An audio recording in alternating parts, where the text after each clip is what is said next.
بسم الله الرحمن الرحيم. وبسند متصل إلى الإمام الهمام الحافظ الحجة أمير المؤمنين من حديث أبي عبد الله محمد بن إسماعيل الجوفي البخاري رحمه الله تعالى ومتعنا بعلومه وقيوده وبركاته آمين. قال حدثنا عبد الله بن محمد بن يسمع قال حدثنا جويرية عن مالك عن الزهري عن حميد بن عبد الرحمن أخبره أن المسور بن مخرمة أخبره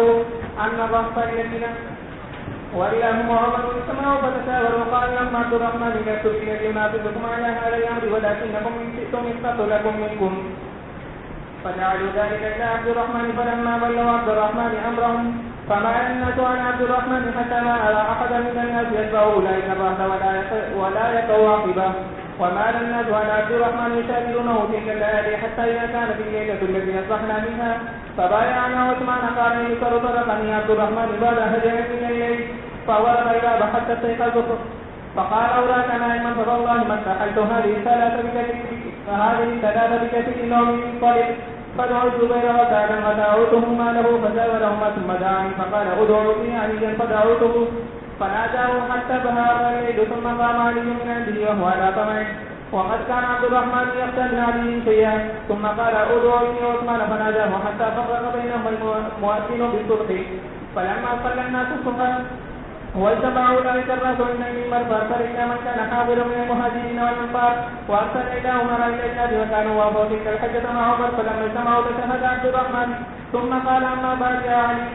اني قد درست في امر الناس فلم ارهم يعدلون بعثمان فلا تجعلن على نفسك سبيلا فقال ابايعك على سنه الله ورسوله والخليفتين من بعده فبايعه عبد الرحمن وبايعه الناس والمهاجرون والانصار وامراء الاسلام والمسلمون. واقع پہلے گزر گیا ہے نا تعلق عالم سے مناقب ہے تجربے کی ضرورت ہے. بعض من بايع مرتين وبه قال حدثنا ابو عاصم عن يزيد بن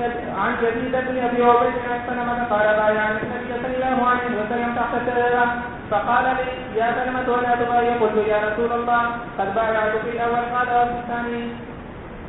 باب بيعة الأعراب وبه قال حدثنا عبد الله بن مسعود عن مالك عن محمد بن المنكدر عن جابر بن عبد الله رضي الله تعالى عنه أن أعرابيا بايع رسول الله صلى الله عليه وسلم على الإسلام فأصابه وعد فقال أعطني بيعتي فأبى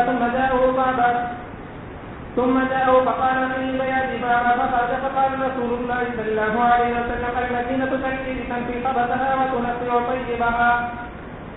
باب بيعة السبيل وبه قال حدثنا علي بن عبد الله قال حدثنا عبد الله بن يزيد قال حدثنا سعيد وهو أكبر في أيوب قال حدثني أبو عقيل زهرة بن معبد عن جده عبد الله بن هشام وكان قد أدرك النبي صلى الله عليه وسلم وذهبت به أمه زينب بنت حميد رضي الله تعالى عنها إلى رسول الله صلى الله عليه وسلم فقالت يا رسول الله بايعه فقال النبي صلى الله عليه وسلم هو صغير فمسح نفسه ولعنه وكان يوافي بالشاة واحدة عن جميع أهله. باب من بايع ثم استقال البيع وبه قال حدثنا عبد الله بن يوسف قال أخبرنا مالك عن محمد بن المنكدر عن جابر بن عبد الله رضي الله تعالى عنه وعنه أن أعرابيا بايع رسول الله صلى الله عليه وسلم على الإسلام فأصاب الأعرابي بعثا بالمدينة فأتى الأعرابي إلى رسول الله صلى الله عليه وسلم فقال يا رسول الله أقلني بيعتي فأبى رسول الله صلى الله عليه وسلم ثم جاءه فقال أقلني بيعتي فأبى ثم جاءه فقال أقلني بيعتي فأبى فخرج الأعرابي فقال رسول الله صلى الله عليه وسلم إنما المدينة تكفي بتنفي خبثها وتنزل طيبها. باب من بايع رجلا لا يبايعه إلا للدنيا وبه قال حدثنا عبدان عن ابي حمزه عن الاعمش عن ابي صالح عن ابي هريره رضي الله تعالى عنه وعنه قال قال رسول الله صلى الله عليه وسلم ثلاثة لا يكلمهم الله يوم القيامة ولا يزكيهم ولهم عذاب أليم رجل على فرض الماء بطريق يمنع منه من السبيل ورجل بايع إماما لا يبايعه إلا لدنيا فإن أعطاه ما يريد وفاله وإلا لم يفله ورجل يبايع رجلا بصناعة ما لم يفل فحلف بالله لقد أوصى بها كذا وكذا لقد أوصي بها كذا وكذا لقد أوصي بها كذا وكذا فصدقه فأخذها ولم يعط بها. باب بيعة النساء رواه ابن عباس وبه قال حدثنا أبو اليمان قال أخبرنا شعيب عن الزهري وقال الليث حدثني يونس عن ابن شهاب قال اخبرني ابو ادريس الخولاني انه سمع عبادة بن الصامت رضي الله تعالى عنه يقول قال لنا رسول الله صلى الله عليه وسلم ونحن في مجلس تبايعوني على الا تشركوا بالله شيئا ولا تسرقوا ولا تزنوا ولا تقتلوا اولادكم ولا تاتوا ببهتان تفترونه بين ايديكم وارجلكم ولا تعصوني في معروف فمن وقع منكم فاجره على الله ومن اصاب من ذلك شيئا فعوقب به في الدنيا فهو كفارة له ومن اصاب من ذلك شيئا فستره الله فامره الى الله ان شاء عاقبه وان شاء عفى عنه فبايعناه على ذلك. وبه قال حدثنا محمود قال حدثنا عبد الرزاق قال حدثنا معمر عن الزهري عن عروة عن عائشة رضي الله تعالى عنها وعنهم قالت كان النبي صلى الله عليه وسلم يبايع النساء في كلام بهذه الآية لا تشركوا بالله شيئا. قالت فما مست يد رسول الله صلى الله عليه وسلم يد امرأة إلا امرأة يملكها. وبه قال حدثنا مسدد قال حدثنا عبد الوارث عن أيوب عن حفصة عن أم عتية قالت بايع النبي صلى الله عليه وسلم فقرأ علينا ألا يشركن بالله شيئا ونهانا عن الرياح فقضت امرأة منا يدها فقالت فلانة وساعدتني وأنا أريد أن أجزيها فلم يقل شيئا. فذهبت ثم رجعت فما بقت امرأة إلا أم سليم وأم العلاء وابن أبي سبرة وامرأة معاذ أو قال ابنة أبي سبرة وامرأة معاذ.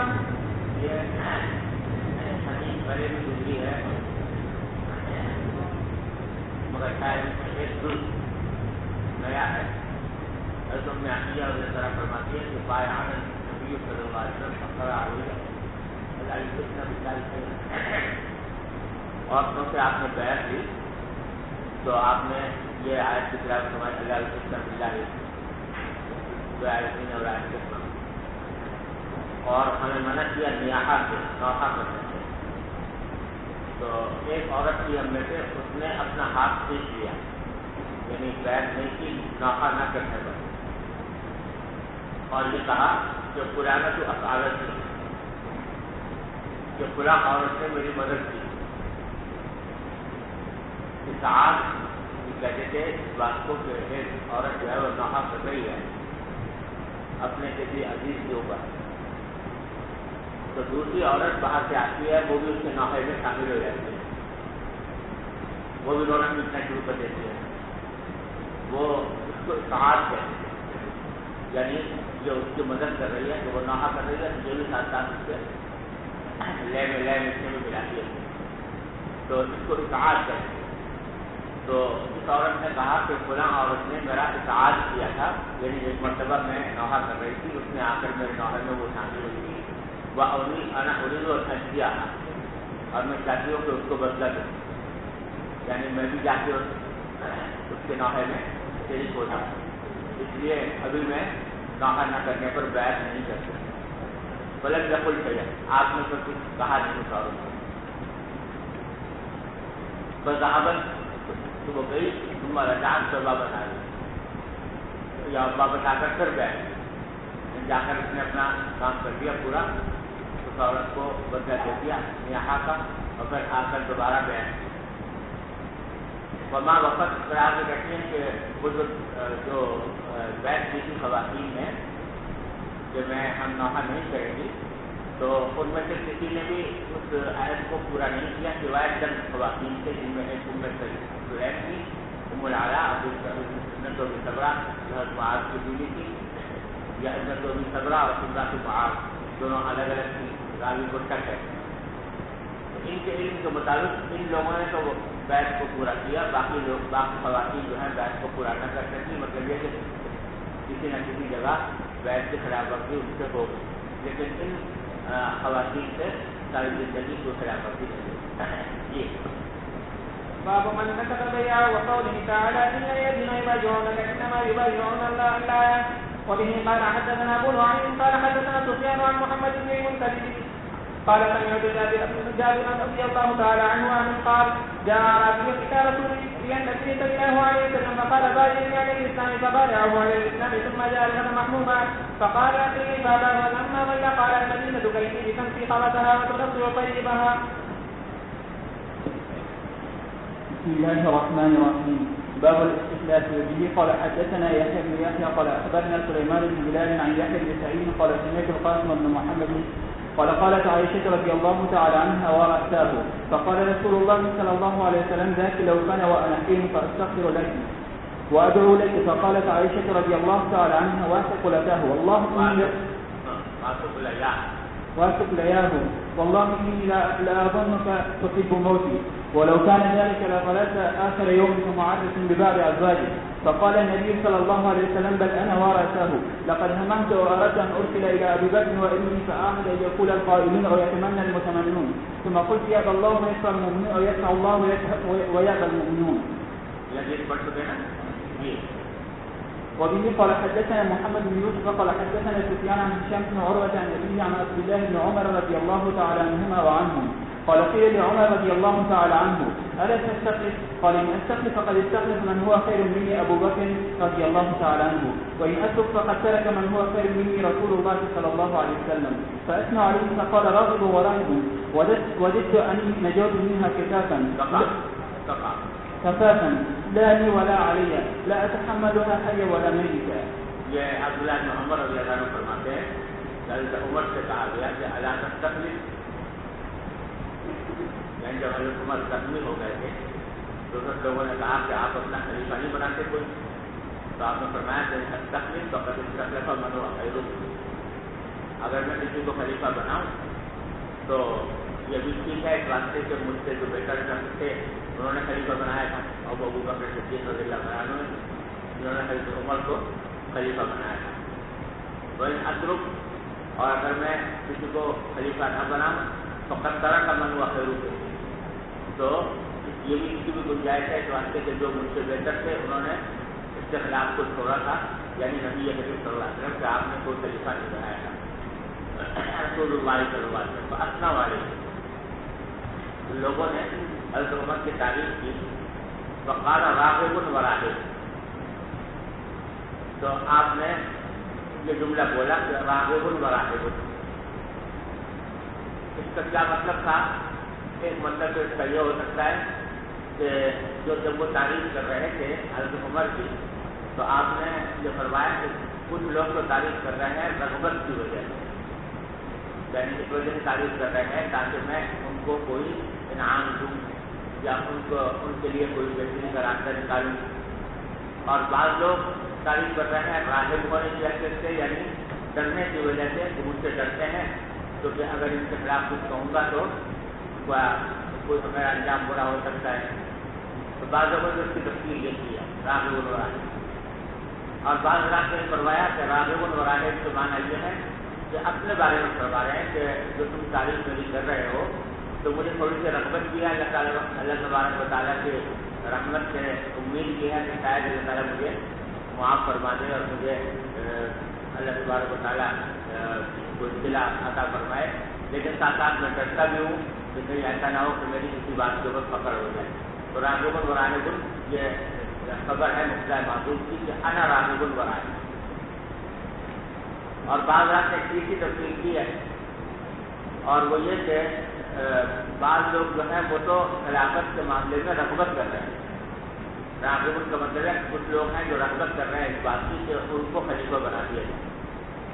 اور بعض لوگ جو ہیں وہ ڈرے ہوئے ہیں اس بات سے کہ ان کو خلیفہ نہ بنا دیا جائے تو ان کے اوپر ذمہ داری عائد ہو جائے. یہ تینوں مطلب ہو سکتے ہیں واللہ اعلم. پھر فرمایا کہ وجدت انی نجوت منها کفافا، مجھے تو اس بات کی خواہش ہے کہ میں نجات پاتا ہوں اس خلافت سے برابر ہو کر لا لی ولا علیہ، کہ نہ مجھے ثواب ہو نہ مجھے کوئی عذاب ہو. تو میں تو اس حالت میں ہوں کہ اگر مجھے برابر چھوڑ دیا جائے تو اس کو بھی غنیمت سمجھوں گا. لا اتحملها حیا ولا میتا، اور میں اس خلافت کا بوجھ نہیں اٹھا سکتا کہ زندگی میں بھی اٹھاؤں اور مرنے کے بعد بھی اٹھاؤں. یعنی زندگی میں تو میں نے خلافت کا بوجھ اٹھایا ہی ہے، اس کی ذمہ داری قبول کی ہے، لیکن مرنے کے بعد بھی کروں، یعنی کسی کو خلیفہ بنا جاؤں اور خلیفہ میں اگر فرض کرو بعد میں کوئی ایسا کام کرے کہ جو اللہ تعالیٰ کے یہاں پسند نہ ہو تو اس کی ذمہ داری بھی مجھ پر آئے مرنے کے بعد، تو میں یہ نہیں چاہتا، لہٰذا کسی کو خلیفہ میں نہیں بنا. جی وبه قال حدثنا ابراهيم بن موسى قال حدثنا هشام عن معمر عن الزهري قال اخبرني انس بن مالك رضي الله تعالى عنه وعنهم أنه سمع خطبة عمر الآخرة حين جلس على المنبر، وذلك الغد من يوم توفي النبي صلى الله عليه وسلم، فتشهد أبو بكر رضي الله عنه صامت لا يتكلم، قال: كنت أرجو أن يعيش رسول الله صلى الله عليه وسلم حتى يذكرنا، يريد بذلك أن يكون آخرهم، فإن يكن محمد صلى الله عليه وسلم قد مات فإن الله قد جعل بين أظهركم نورا تهتدون به، هدى الله محمد صلى الله عليه وسلم، وأن أبا بكر صاحب رسول الله صلى الله عليه وسلم، وثاني اثنين وأنه أولى المسلمين بأموركم، فقوموا فبايعوه، وكانت طائفة منهم قد بايعوه قبل ذلك في سقيفة بني ساعدة، وكانت بيعة العامة على المنبر. قال الزهري رحمه الله عن أنس بن مالك رضي الله عنه: سمعت عمر رضي الله عنه يقول لأبي بكر رضي الله عنه يومئذ: اصعد المنبر، فلم يزل به حتى صعد المنبر فبايعه الناس عامة. وبه قال حدثنا عبد العزيز بن عبد الله قال حدثنا ابراهيم بن سعد عن ابيه عن محمد بن جبير عن جبير بن مطعم عن ابيه رضي الله تعالى عنه وعنهم قال: اتت النبي صلى الله عليه وسلم امراه فكلمته في شيء فامرها ان ترجع اليه، فقالت: يا رسول الله، ارايت ان جئت ولم اجدك كانها تريد الموت، قال: ان لم تجدني فات ابا بكر رضي الله عنه. یہ عورت آئی تھی آپ سے کسی معاملے میں بات کی تو آپ نے فرمایا کہ پھر میرے پاس واپس آنا چاہیے. تو میں نے کیا کہ رسول اللہ، اگر میں آؤں اور آپ کو نہ پاؤں، یعنی آپ کی وفات ہو گئی ہو تو کیا کروں؟ نہ تريد الموت، بظاہر مراد یہ تھی کہ میں اگر آپ کی وفات ہو گئی تو پھر میں اس کے پاس جاؤں. تو آپ نے فرمایا کہ جب تشریح اگر مجھے نہ پاؤ فاسی ابا بکر، ابو بکر صدیق کے پاس آ جاتا ہے. اس میں بھی اشارہ تھا اس بات کی طرف کہ رسول کریم صلی اللہ علیہ وسلم کے بعد خلافت حضرت ابو بکر صدیق رضی اللہ عنہ پاس ہوا. جی. وبه قال حدثنا مسدد قال حدثنا يحيى عن سفيان قال حدثني شيخ بن مسلم عن خالد بن شهاب عن ابي بكر رضي الله تعالى عنه وعنه قال: بزاقة تتبعون اذناب الابل حتى يري الله خليفة نبيه صلى الله عليه وسلم والمهاجرين امرا يعذرونكم به. یہ ابو تاریخ ابن شہاب کہتے ہیں کہ حضرت صدیق اکبر نے بزاقہ کے وقت سے یہ کہا تھا کہ تم پیچھے لگے رہو اپنے اونٹوں کی دموں کے، یہاں تک کہ اللہ تعالیٰ اپنے نبی کے خلیفہ کو وہ بات دکھا دے اور مہاجرین کو وہ بات دکھا دے جس کے ذریعے وہ صلح معذور کرا.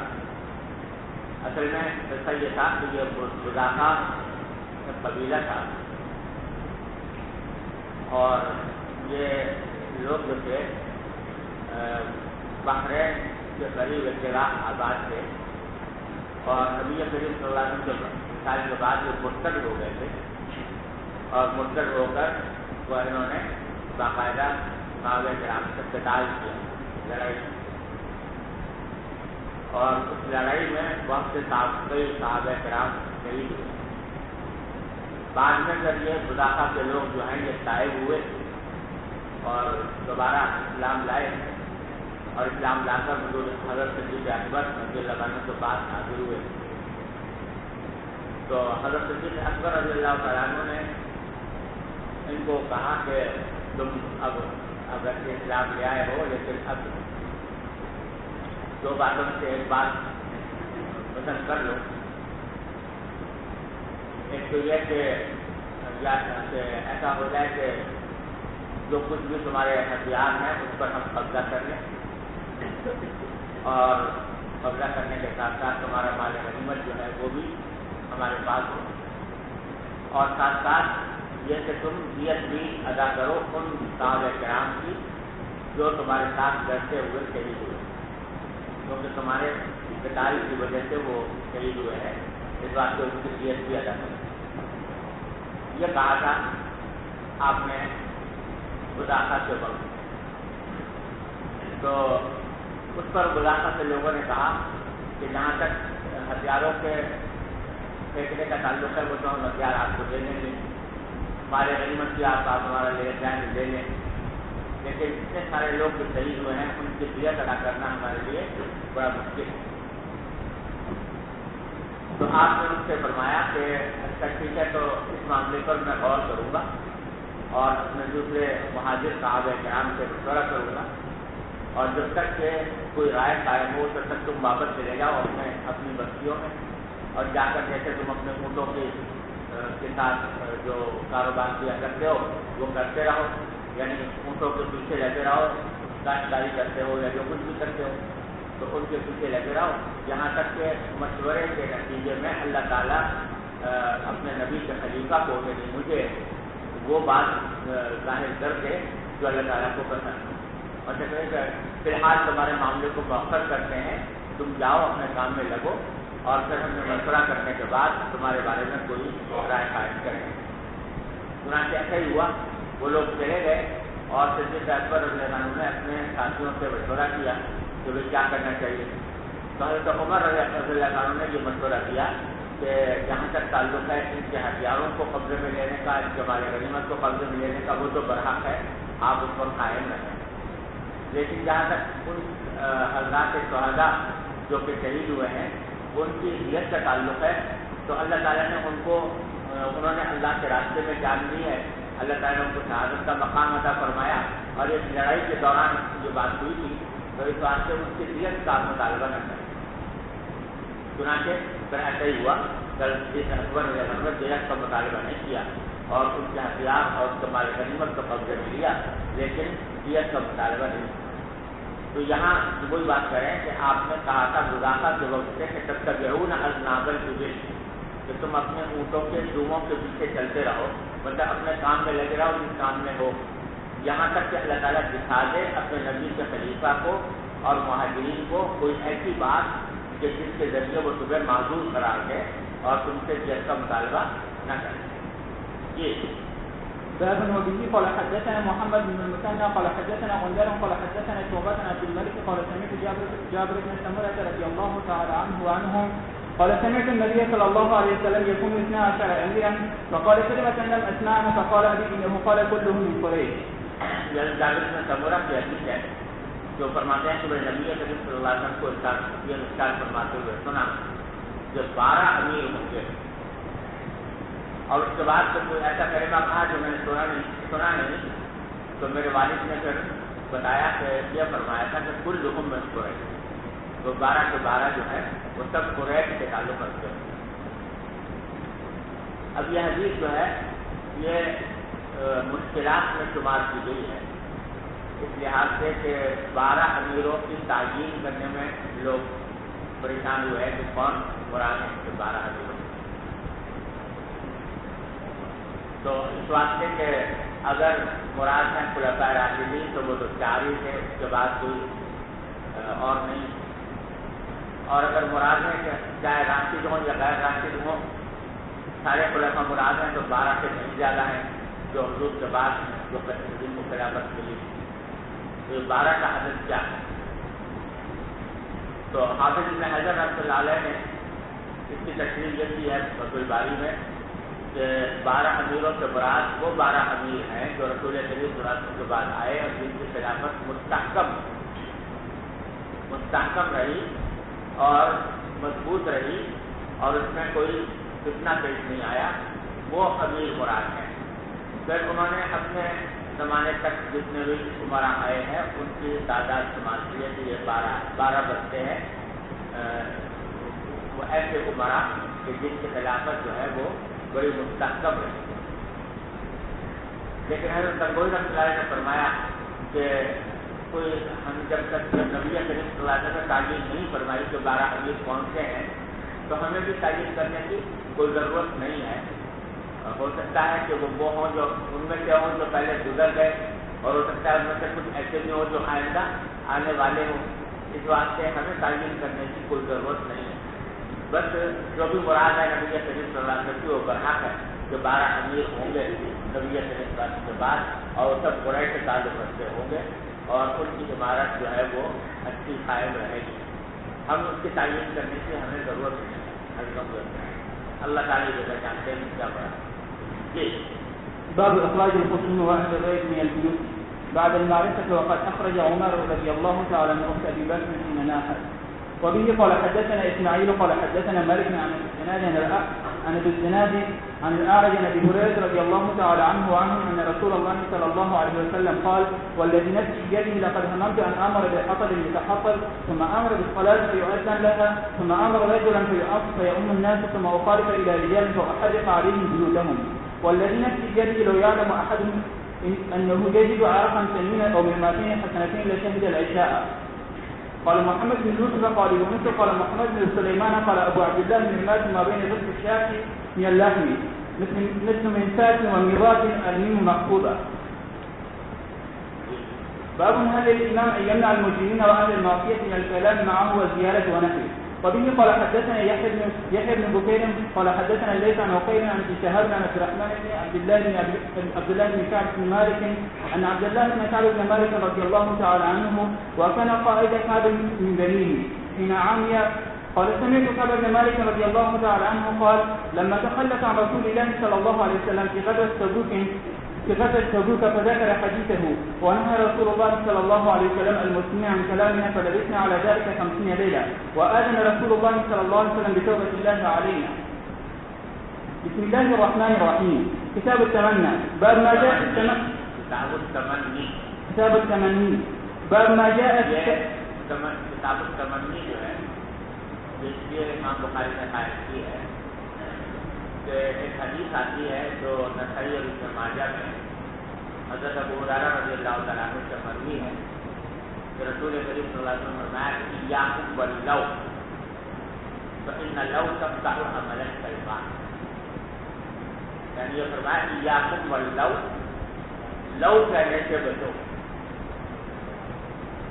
یہ کہ لو جو ہے یہ شیطان کے عمل کو کھول دیتا ہے. لو کا لفظ ہوتا ہے تمنا کے لیے ہوتا ہے نا کہ فلاں چیز کی تمنا کو کرے.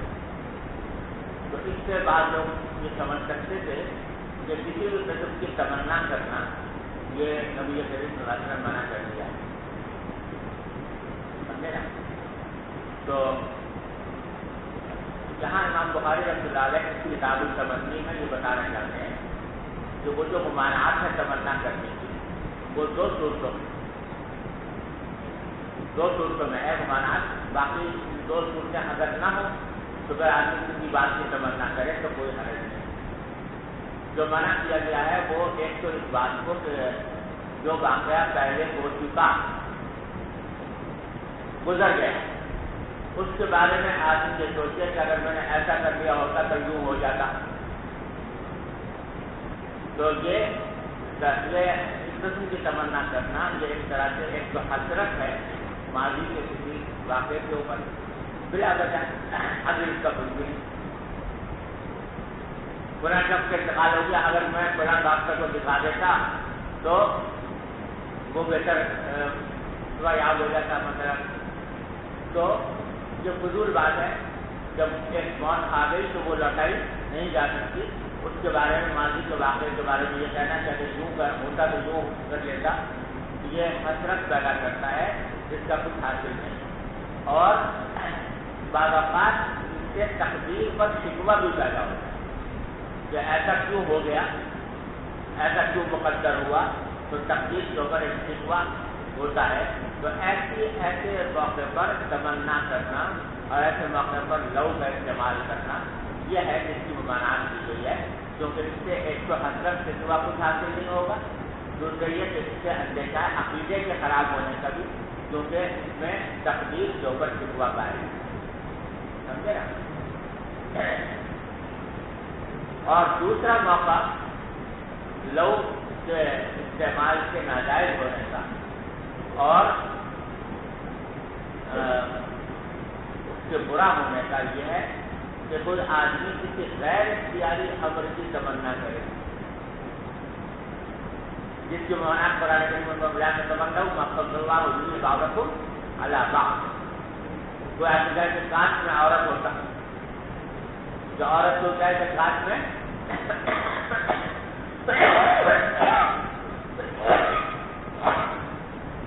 مرد ہوتی تو خام کا بلا ہوا ایک غیر اختیاری امر کی تمنا کی جا رہی ہے جو اللہ تعالیٰ نے اپنی مشیت سے کوئی فیصلہ کیا اس کے خلاف تمنا کرنا. یہ بھی تکلیف اور ایک طرح سے شکوہ ہے. جو منع ہے. سمجھ گیا نا. لیکن اگر کوئی شخص کسی اچھی بات کی تمنا کرے کہ کاش مجھے یہ چیز حاصل ہو جائے, مجھے علم حاصل ہو جائے, میں متقی بن جاؤں, میں فلاں نعمت مجھے حاصل ہو جائے, تو محض یہ تمنا کرنے میں کوئی مذائقہ نہیں ہے. چنانچہ امام بخاری نے مختلف چیزوں کی تمناؤں کے سلسلے میں باب قائم کیا ہے, جہاں رسول کریم صلی اللہ علیہ وسلم نے تمنا فرمائی, جیسے کہ شہادت کی تمنا فرمائی. یہ باب ما جاء في التمني ومن تمنى الشهادة. وبه قال حدثنا سعيد بن عفير قال حدثني ليث قال حدثني عبد الرحمن بن خالد عن ابن شهاب عن ابي سلمة وسعيد بن المسيب ان ابا هريرة رضي الله تعالى عنه قال سمعت رسول الله صلى الله عليه وسلم يقول والذي نفسي بيده لولا ان رجالا يكرهون ان يتخلفوا بعدي ولا اجد ما احملهم ما تخلفت ولوددت اني اقتل في سبيل الله ثم احيا ثم اقتل ثم احيا ثم اقتل ثم احيا ثم اقتل. وبه قال حدثنا عبد الله بن يوسف قال اخبرنا مالك عن ابي الزناد عن الاعرج عن ابي هريره رضي الله تعالى عنه وعنهم ان رسول الله صلى الله عليه وسلم قال والذي نفسي بيده وددت اني لاقاتل في سبيل الله فاقتل ثم احيا ثم اقتل ثم احيا ثم اقتل. فكان ابو هريره رضي الله عنه يقولهن ثلاثا اشهد لله. باب تمنى الخير وقول النبي صلى الله عليه وسلم باب تمني الخير وقول النبي صلى الله عليه وسلم لو كان لي احد ذهبا. وبه قال حدثنا اسحاق بن نصر قال حدثنا عبد الرزاق عن معمر عن همام سمع ابا هريره رضي الله تعالى عنه وعنهم عن النبي صلى الله عليه وسلم قال لو كان عندي احد ذهبا لاحببت ان لا ياتي ثلاثا وعندي منه دينار ليس شيء ارشده في دين علي اجد من يقبله. ليس شيء استثناء زمانہ ہے. 3 دن بھی مجھے پسند نہیں ہے کہ 3 دن بھی میرے پاس اس طرح گزرے کہ میرے پاس ایک دینار ہو روایت کے, لیکن صحیح یا روایت سے کہ میں نے اس کو اٹھا کر رکھا ہو کسی دین کی ادائیگی کے لیے جو مجھ پر واضح سمجھ گئے نا. چلیے باب قول النبي صلى الله عليه وسلم لو استقبلت من امر ما استدبرت. وبه قال یہ ساتھ جو ہے آپ نے متعدد مرتبہ پر فرمایا لو استقبلت من امر ما استدبرت, کہ اگر میری بعد میں وہ رائے ہو جاتی, شروع میں وہ رائے ہو جاتی جو میری بعد میں ہوئی تو میں ایسا کرتا, جیسا کہ حج کے موقع پر آپ نے فرمایا تھا. تو اس میں بھی ایک طرح کی تمنا ہے کہ اگر ایسا ہوتا تو میں یوں کرتا. تو یہ تمنا خود رسول کریم صلی اللہ علیہ وسلم فرمائی اور اس میں کوئی خرابی نہیں ہے. وبه قال حدثنا يحيى بن بكير قال حدثنا ليث عن عقيل عن ابن شهاب قال حدثنا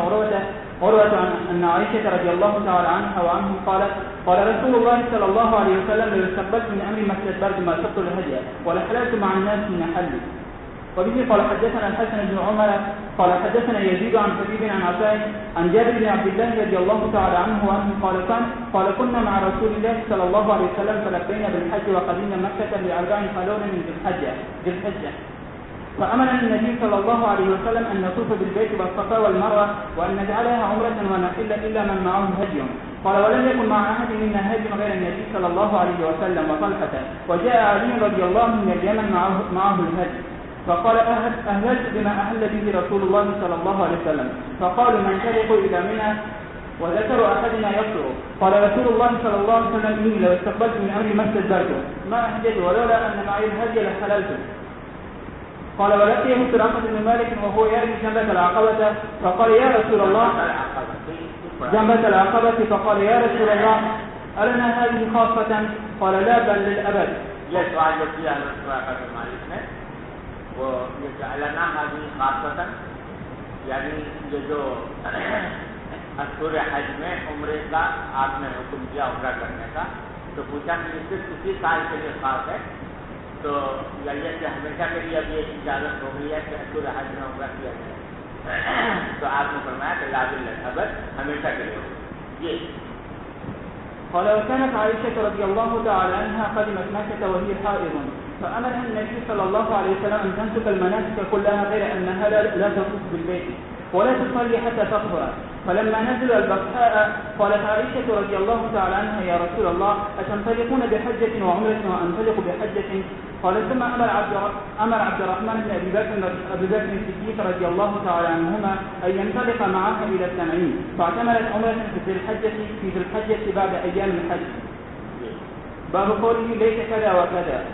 وبه قال حدثنا خالد بن مخلد قال حدثنا سليمان بن بلال قال حدثني يحيى بن سعيد قال سمعت عبد الله بن عامر بن ربيعة قالت عائشة رضي الله تعالى عنها وعنهم أرسل النبي صلى الله عليه وسلم ذات ليلة ثم قال ليس رجلا صالحا من أصحابي يحرسني الليلة إذ سمعنا صوت السلاح قال من هذا؟ قيل سعد يا رسول الله جئت أحرسك فنام النبي صلى الله عليه وسلم حتى سمعنا غطيته. وقالت عائشة رضي الله کون سا واقعہ ہے؟ پڑھا ہے نا پہلے؟ کب کا ہے؟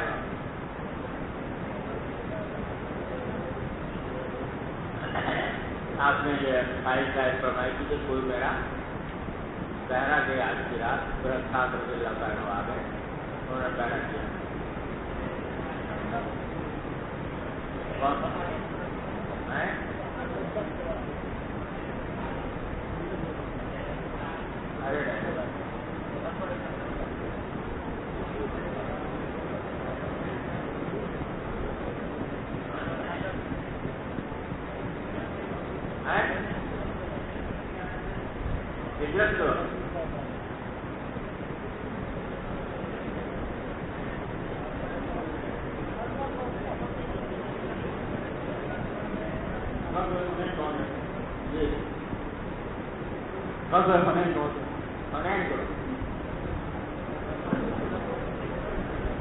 جب ابتدا السلام تشریف لائے تھے اور اللہ تعالیٰ نے اس بات کی نگاہی کی تھی کہ میں آپ کی حفاظت کروں گا. اس موقع پر آپ علیہ السلام سے فرمایا کرتے تھے کہ کوئی میری حفاظت کرے, لیکن بعد میں جب آیت نازل ہو گئی تو آپ علیہ السلام کی بات کرتے تھے. اس میں دو قول ہیں. ایک یہ ہے کہ یہ واقعہ ہے غزوہ احزاب کے وقت. غزوہ احزاب کے وقت میں نبی کریم صلی اللہ علیہ وسلم کو ایک رات ضرورت بیٹھائی تھی, اس وقت آپ نے کیا. اور بعض روایتوں میں یہ ہے, بعض رات نے کہا کہ نہیں یہ غزوہ احزاب کا واقعہ نہیں ہے بلکہ مطلق ایک مرتبہ مدینہ منورہ میں اندیشہ تھا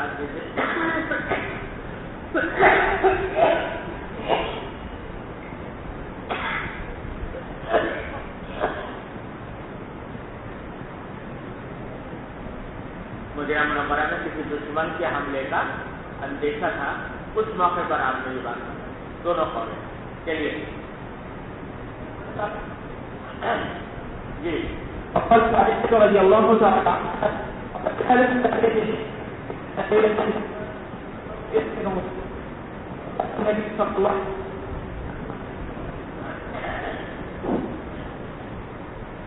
باب تمام القرآن والعلم. وبه قال حدثنا عثمان بن ابي شيبه قال حدثنا جرير عن الاعمش عن ابي صالح عن ابي هريره رضي الله تعالى عنه قال قال رسول الله صلى الله عليه وسلم لا تحاسد الا اثنتين رجل اتاه الله القرآن فهو يتلوه من اناء الليل والنهار يقول لو اوتيت مثل ما اوتي هذا لفعلت كما يفعل ورجل اتاه الله مالا ينفقه في حقه فيقول لو اوتيت مثل ما اوتي لفعلت كما يفعل. باب ما يكره من التمني وقول الله ولا تتمنوا ما فضل الله به بعضكم على بعض الآية. وبه قال حدثنا حسن بن ربيع. دوسرا موقع ہے جو نے عرض کیا تھا, دوسرا موقع ہے جہاں پر کے تمنا کی گمانا. جی. وبه قال حدثنا حسن بن الربيع قال حدثنا ابو الاحوص عن عاصم عن نزل بن انس قال انس بن مالك رضي الله تعالى عنه وعنهم لولا اني سمعت النبي صلى الله عليه وسلم يقول لا تتمنوا الموت لتمنيته. وبه قال حدثنا محمد قال اخبرنا عبدة عن ابن ابي خالد عن قيس قال اتينا خباب بن الارت رضي الله تعالى عنه وعنهم نعوده وقد استوى سبعا فقال لولا ان رسول الله صلى الله عليه وسلم نهانا ان ندعو بالموت لدعوت به. وبه قال حدثنا عبد الله بن محمد قال حدثنا هشام بن يوسف قال اخبرنا معمر عن الزهري عن ابي عبيد عن ابي هريره رضي الله تعالى عنه وعنه ان رسول الله صلى الله عليه وسلم قال لا يتمنى احدكم الموت اما محسنا فلعله يزداد واما مسلما فلعله يستعد. قال ابو عبد الله ابو عبيد اسمه سعد بن عبيد مولى عبد الرحمن بن الازهر. باب قول الذي لولا اللهم اهتدينا. وبه قال حدثنا عبدان قال اخبرني ابي عن شعبة قال حدثنا ابو اسحاق عن البراء بن عازب رضي الله تعالى عنه قال كان النبي صلى الله عليه وسلم ينقل معنا التراب يوم الاحزاب ولقد رايته وراء التراب بياغته يقول لولا انت لاهتدينا نحن ولا تصدقنا ولا صلينا فانزلا سكينة علينا ان الاولى وربما قال الملأ قد بغى علينا اذا ارادوا فتنة ابينا يرفع بها صوته. باب كراهية التمنى لقاء العدو باب كراهية التمني لقاء العدو. ورواه الأعرج عن ابي هريرة رضي الله تعالى عنه عن النبي صلى الله عليه وسلم. وبه قال حدثنا عبد الله بن محمد قال حدثنا معاوية بن عمرو قال حدثنا ابو اسحاق عن موسى بن عقبة عن سالم بن النابل مولى عمر بن عبيد الله وكان كاتبا له قال كتب اليه عبد الله بن ابي عوف رضي الله تعالى عنه وعنهم فقرأت فإذا فيه أن رسول الله صلى الله عليه وسلم قال لا تتمنوا لقاء العدو واسأل الله العافية. باب ما يجوز من اللو وقوله تعالى لو أن لي بكم قوة. کوئی اشارہ ہے اس حدیث کی طرف کہ اگرچہ فرمایا گیا یاکم اللو لیکن بعض مرتبہ لو کا استعمال کرنا جائز ہے. تو میں نے دیکھا کہ وہ اس وقت بنا ہے جب سے اس کا مقصود محض اظہار حسرت ہو یا تقدیر پر شکوہ ہو یا غیر اختیاری چیز کی تمنا ہو تو اس وقت میں بنا ہے. لیکن ویسے اگر لو میں استعمال کریں تو اس کے کہنا بابو میں یورو میں لو یعنی وہ دوسرے جن میں لو کے لفظ کا استعمال جائز ہے. اور حضرت لوط علیہ السلام نے بھی استعمال کیا لو اندلی قوتاً اور آبی علاقوں جی. وبه قال حدثنا عبد الله قال حدثنا سفيان قال حدثنا علي بن عبد الله. وبه قال حدثنا علي بن عبد الله قال حدثنا سفيان قال حدثنا ابو الزناد عن القاسم بن محمد قال ذكر ابن عباس رضي الله تعالى عنهما وعنهم المتلاعنين فقال عبد الله بن الشداد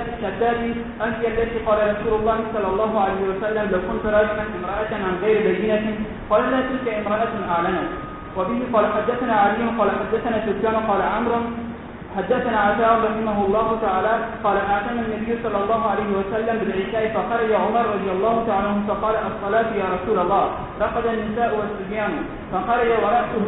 يقول لولا أن أشق على أمتي وعلى الناس. وقال سفيان أيضا على أمتي لأمرتهم بالصلاة هذه الساعة. وقال ابن جريج عن عطاء عن ابن عباس رضي الله تعالى عنهما أخر النبي صلى الله عليه وسلم هذه الصلاة فجاء عمر رضي الله تعالى عنه فقال يا رسول الله رقد النساء والولدان خرج وهو يمسك الماء عن شقه يقول إنه للوقت لولا أن أشق على أمتي. وقال عمرو حدثنا عطاء ليس في ابن عباس رضي الله تعالى عنهما. أما عمرو فقال رأسه يقطر. وقال ابن جريج يمسح الماء عن شقه. قال عمرو لولا أن أشق على أمتي. وقال ابن جريج إنه للوقت لولا أن أشق على أمتي. وقال إبراهيم بن المنذر قال حدثنا معن قال حدثني محمد بن مسلم قال عمرو عن عتان عن ابن عباس عن عتاء عن ابن عباس رضي الله تعالى عنهما وعنهم عن النبي صلى الله عليه وسلم. وبه قال حدثنا يحيى بن بكير قال حدثنا الليث عن جعفر بن ربيعة عن عبد الرحمن قال سمعت أبا هريرة رضي الله تعالى عنه وعنهم أن رسول الله صلى الله عليه وسلم قال لولا أن أشق على أمتي لأمرتهم بالسواك. وبه قال حدثنا عياش بن الوليد قال حدثنا عبد الأعلى قال حدثنا عبد الأعلى قال حدثنا حميد عن ثابت عن انس رضي الله تعالى عنه وعنهم قال واصل النبي صلى الله عليه وسلم آخر الشهر وواصل أناس من الناس فبلغ النبي صلى الله عليه وسلم فقال لو مد بي الشهر لوصلت وصالا يدعو المتعمقون تعمقهم إني لست مثلكم إني أظل يؤذنني ربي ويسقيني. تابعه سليمان بن مغيرة عن ثابت عن انس عن النبي صلى الله عليه وسلم. وبه قال حدثنا أبو اليمان قال أخبرنا شعيب عن الزهري وقال الليث حدثني عبد الرحمن بن خالد عن ابن شهاب أن سعيد بن المسيب أخبره أن أبا هريرة رضي الله تعالى عنه وعنه قال نهى رسول الله صلى الله عليه وسلم عن الوسال. قالوا فإنك تواصل. قال أيكم مثلي إني أبيت يطعمني ربي ويسقيني. فلما أبوا أن ينتهوا واصل بهم يوما ثم رأوا الهلال فقال لو تأخر لجدتكم كالمنكر لهم. وبه قال حدثنا مسلم قال حدثنا أبو الأحوص قال حدثنا الأشهد عن الأسد بن يزيد عن عائشة رضي الله تعالى عنها وعنهم قال سألت النبي صلى الله عليه وسلم عن الجد أمن البيت هو؟ قال نعم. قلت فما لهم لم يدخلوه في البيت؟ قال إن قومك قصر بهم النفقة. قلت فما شأن بابه مرتفعا؟ قال فعل ذاك قومك ليدخل من شاء ويمنع من شاء، ولولا أن قومك حديث عهدهم بالجاهلية فأخاف أن تنكر قلوبهم أن أدخل الجد في البيت وأن ألصق بابه في الأرض. وبه قال حدثنا أبو اليمان قال أخبرنا شعيب عن الزهري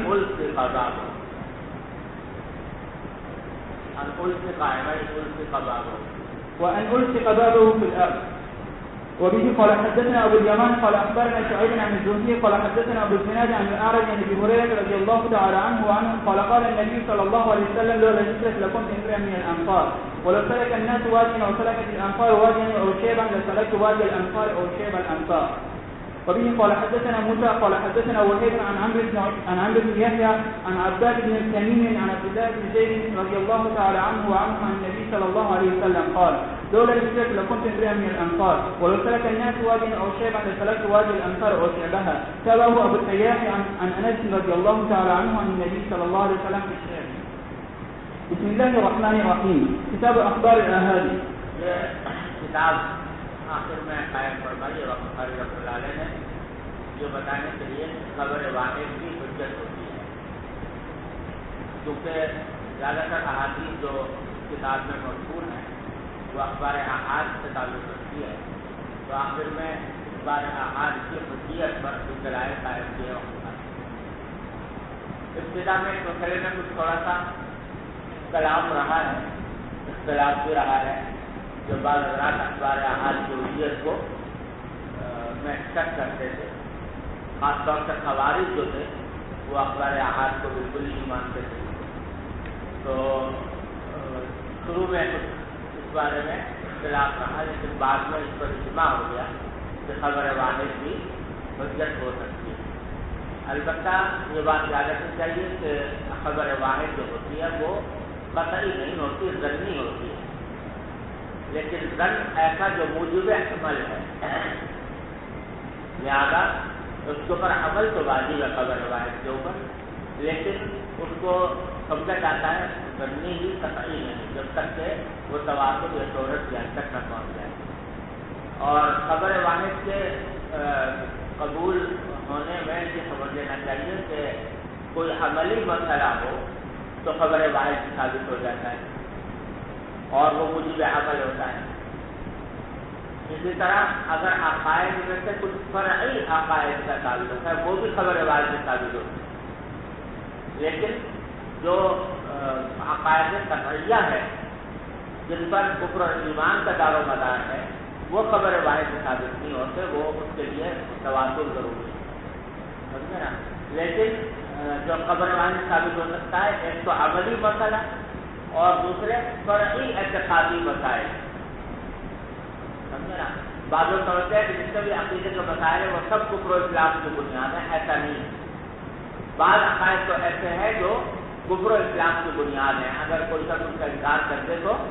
کیا ہو جائے گا؟ کافر ہو جائے گا۔ لیکن بعض فرعی نوعیت کے عقائد ہیں، ان کے انکار سے انسان کافر نہیں ہوتا، سمجھے نا۔ مثلاً یہ حیات النبی کا مسئلہ ہے، یا سماع موتا کا مسئلہ ہے، یا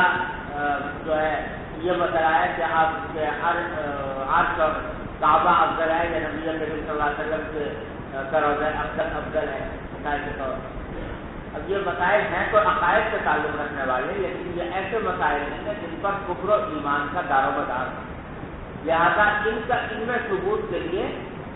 قطعیات بھی ضروری نہیں، متواترات بھی ضروری نہیں، بلکہ خبر واحد سے بھی اس قسم کے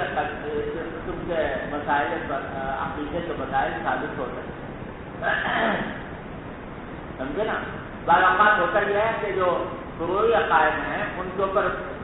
کلام چل رہا ہے اور کوئی شخص اس کے بارے میں حدیث پیش کرتا ہے تو کرنے والا کہتا ہے کہ عقیدے میں خبر واحد نہیں چلتی، تو یہ بات صحیح نہیں، اس لیے کہ خبر واحد نہیں چلتی ان عقائد کے بارے میں جو مدار ہے کفر و ایمان، لیکن جو فرعی عقائد ہے وہ خبر واحد سے ثابت ہو سکتے ہیں اور عملی مسائل ثابت ہو سکتے ہیں۔ ہاں البتہ جو قطعیات ہیں جن کے انکار سے کفر لازم آ جاتا ہے وہ بغیر تواتر سے ثابت نہیں ہوتے. سمجھ گئے نا؟ اب آگے امام بخاری رحمۃ اللہ علیہ نے یہاں پر وہ احادیث جمع کی ہیں کہ جن میں رسول کریم صلی اللہ علیہ وسلم نے کسی ایک شخص کی خبر کو معتبر قرار دیا ہے. تو یہاں یہ اشکال ضرور ہو سکتا ہے کہ بھائی خبر واحد کی حجیت کا آپ دعویٰ کر رہے ہیں اور دلیل جو لا رہے ہیں وہ خود خبر واحد ہے. مثال کے طور پر امام بخاری رحمۃ اللہ علیہ نے خبر واحد کی حجیت پر استدلال کیا اس تحمیل قبلہ کے واقعے سے. ایک آدمی نے جا کر خبر دے دی کہ قبلہ تبدیل ہو گیا تو صاحب اعتراض نے اس کے مطابق اپنا رخ پھیر لیے. یا استدلال کیا ہے اس واقعے سے کہ جب شراب حرام ہوئی تو حضرت انس رضی اللہ عنہ فرماتے ہیں کہ میں محفل میں تھا اور شراب ساقی بنا ہوا تھا اور اس وقت میں ایک آواز آئی کہ شراب جو ہے حرام کر دی گئی. کسی ایک آدمی کا آواز آئی تو سب نے شراب چھوڑ دی. تو اس ایک آدمی کے کہنے پر وہ عمل کیا گیا. تو یہ جتنی بھی روایتیں ہیں یہ خود اخبار احاد ہے. تو خبر واحد کی حجیت پر استدلال جو ہے وہ خود خبر واحد سے کر رہے ہیں امام بخاری. یہ تو مصادرہ علی المطلوب یہ کیسے ہو سکتا ہے کہ خبر واحد کی حجیت پر استدلال خبر واحد ہی سے کیا جائے؟ تو اس کا جواب یہ ہے کہ اگرچہ یہ جتنی بھی روایتیں نقل کی ہیں امام بخاری نے یہ خود خبر واحد ہیں، ان میں سے اکثر وہ ہیں جو خود خبر واحد ہیں،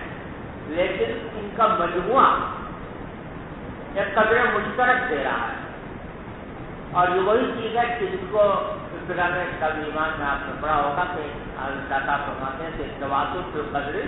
مشترک جو ہے کہ اگرچہ انفرادی طور پر احادیث تو اخبار احاد ہیں لیکن ان کا مجموعہ ایک قدر مشترک بتا رہا ہے، وہ قدر مشترک متواتر ہے. تو ان تمام احادیث کے مجموعے سے یہ قدر مشترک نکل رہی ہے کہ نبی کریم صلی اللہ علیہ وسلم نے ایک آدمی کی خبر کو معتبر قرار دیا اور اس پر احکام جاری فرمائے. تو اس سے خبر واحد جو ہوتی ہے ثابت ہوتی ہے. سمجھتے ہیں؟ باقی حقیقت ساری تقریباً وہی ہے جو آپ پہلے پڑھ کر آئے ہیں کہ جس میں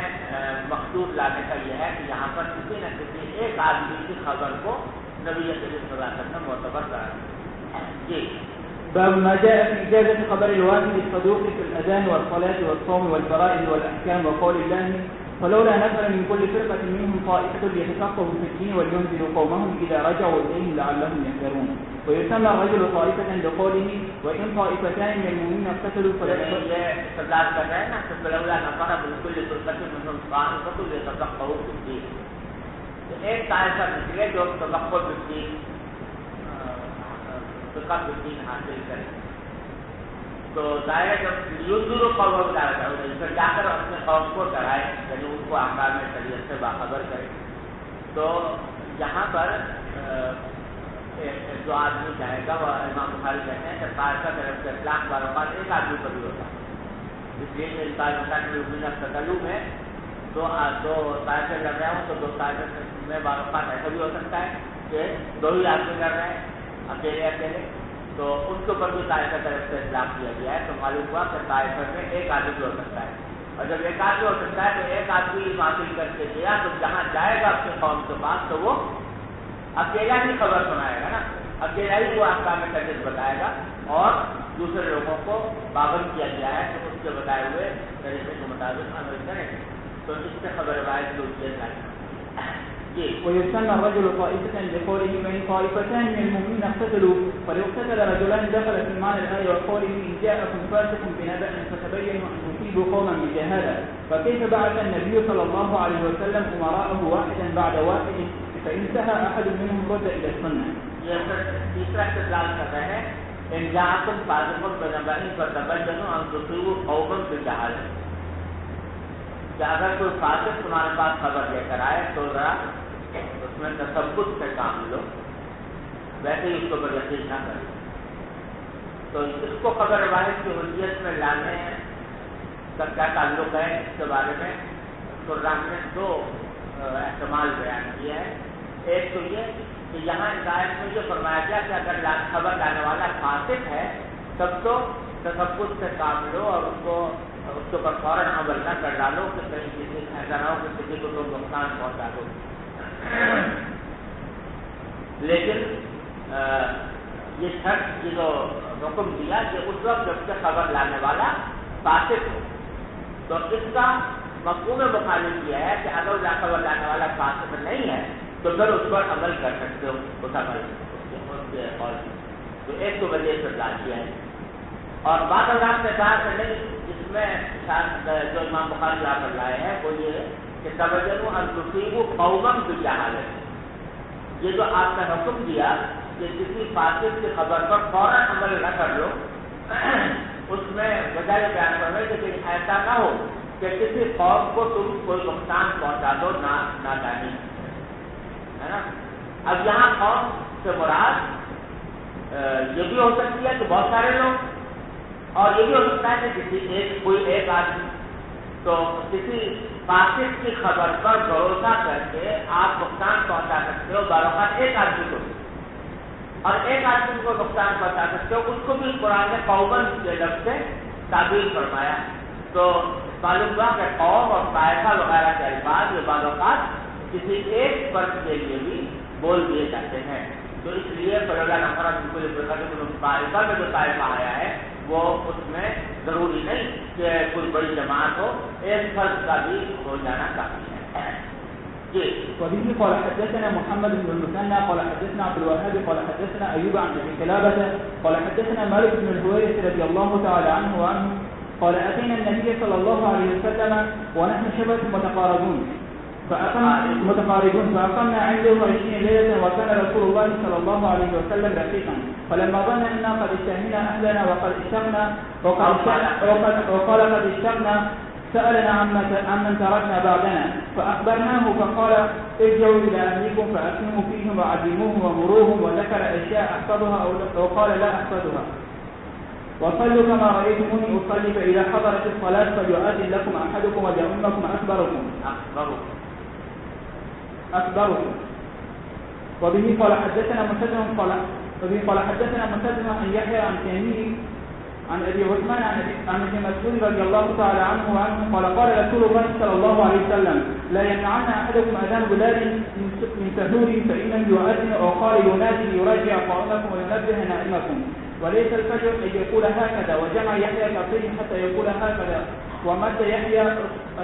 اصبعيه السبابتين. وبه قال حدثنا موسى بن اسماعيل قال حدثنا عبد العزيز بن مسلم قال حدثنا عبد الله بن دينار قال سمعت عبد الله بن عمر رضي الله تعالى عنهما وعنهما عن النبي صلى الله عليه وسلم قال ان بلالا ينادي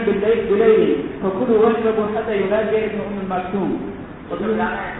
اذان میں بھی ایک ہی آدمی کی خبر ہوتی ہے جس کو سب عمل کرتے ہیں کہ وقت ہوتے ہیں کہ آ گیا اور نماز پڑھتے ہیں. جی. وبه قال حدثنا حفص بن عمر قال حدثنا شعبة عن الحكم عن ابراهيم عن علقمة عن عبد الله رضي الله تعالى عنه قال صلى بنا النبي صلى الله عليه وسلم الظهر 5 فقيل له أدية الصلاة قال وما ذاك؟ قال صليت 5 فسجد سجدتين بعد ما سلم.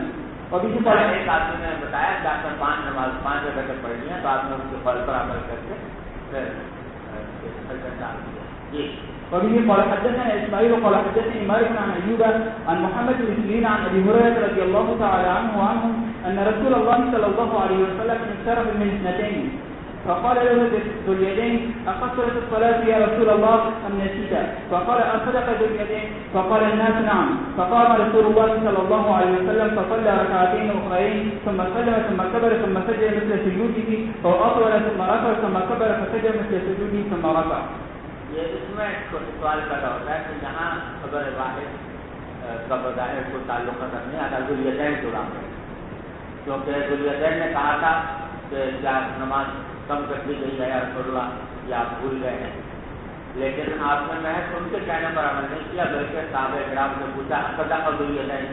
اور پھر جب اور لوگوں نے بھی کہا تو پھر آپ نے اس کے اوپر عمل فرمایا. تو بظاہر یہاں اس کا تعلق خبر واحد سے نہیں معلوم ہو رہا ہے،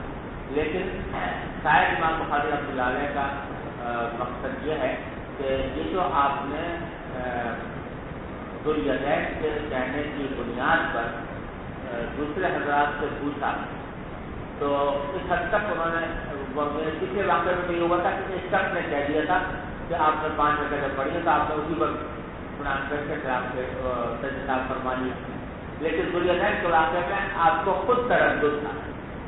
تو اس تردد کی وجہ سے آپ نے دوسرے صحابہ کرام سے بھی تصدیق فرمائی۔ تو بتلایا یہ مقصود ہے امام بخاری رحمۃ اللہ علیہ کہ خبر واحد من حیث انہ خبر الواحد، یہ تو حجت ہوتی ہے، لیکن اگر اس میں کسی وجہ سے کوئی شک پیدا ہو جائے خبر واحد کے اندر تو پھر اس صورت میں دوسروں سے تصدیق کرانے میں بھی کوئی مذائقہ نہیں۔ یعنی جو ہم یہ کہتے ہیں کہ خبر واحد حجت ہے تو معنی یہ نہیں ہے کہ ہر ایک کہو بہن کی خبر واحد حجت ہے، بلکہ اس کے اندر اگر کوئی بظاہر قرائن کوئی بات ایسی نظر آ رہی ہے جو قابل تحقیق ہے تو اس کی تحقیق بھی کر لینی چاہیے۔ اس سے خبر واحد کی حجیت پر کوئی حرف نہیں آتا، خبر واحد اصولاً حجت ہے، الا یہ کہ کوئی شبے کی وجہ پیدا ہو گئی ہو تو اس صورت پر شبے کی وجہ کو دور کر دیا جی۔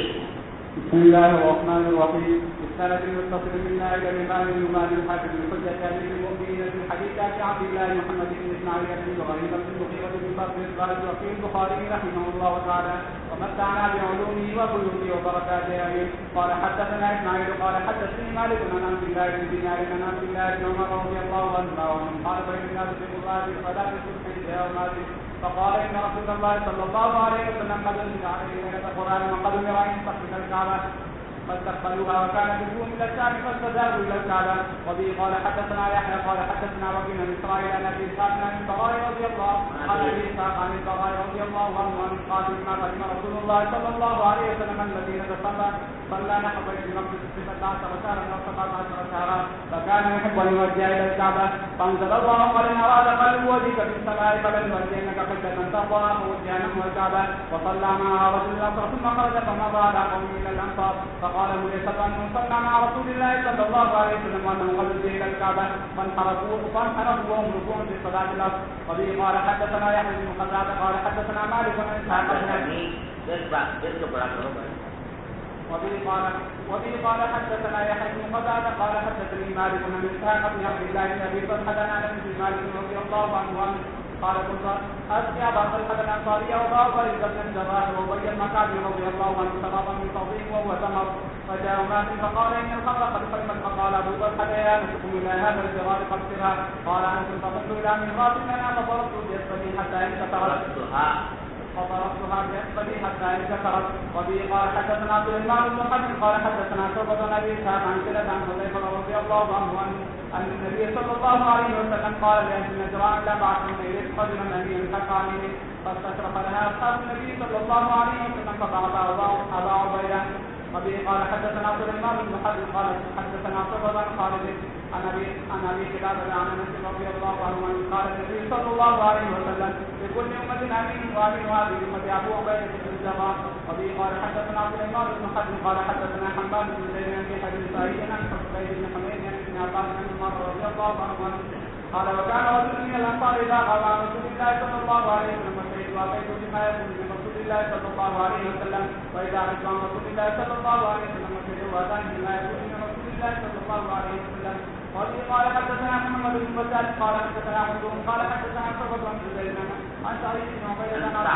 عن سعد بن عبيدة عن أبي عبد الرحمن الأمين رضي الله عنه أن النبي صلى الله عليه وسلم بعث جيشا وأمر عليه رجلا فأخذ نارا فقال ادخلوها فأرادوا يدخلوها فقال آخرون إنما ضربنا بها فذكروا للنبي صلى الله عليه وسلم فقال الذين أرادوا أن يدخلوها لو دخلوها لم يزالوا فيها إلى يوم القيامة.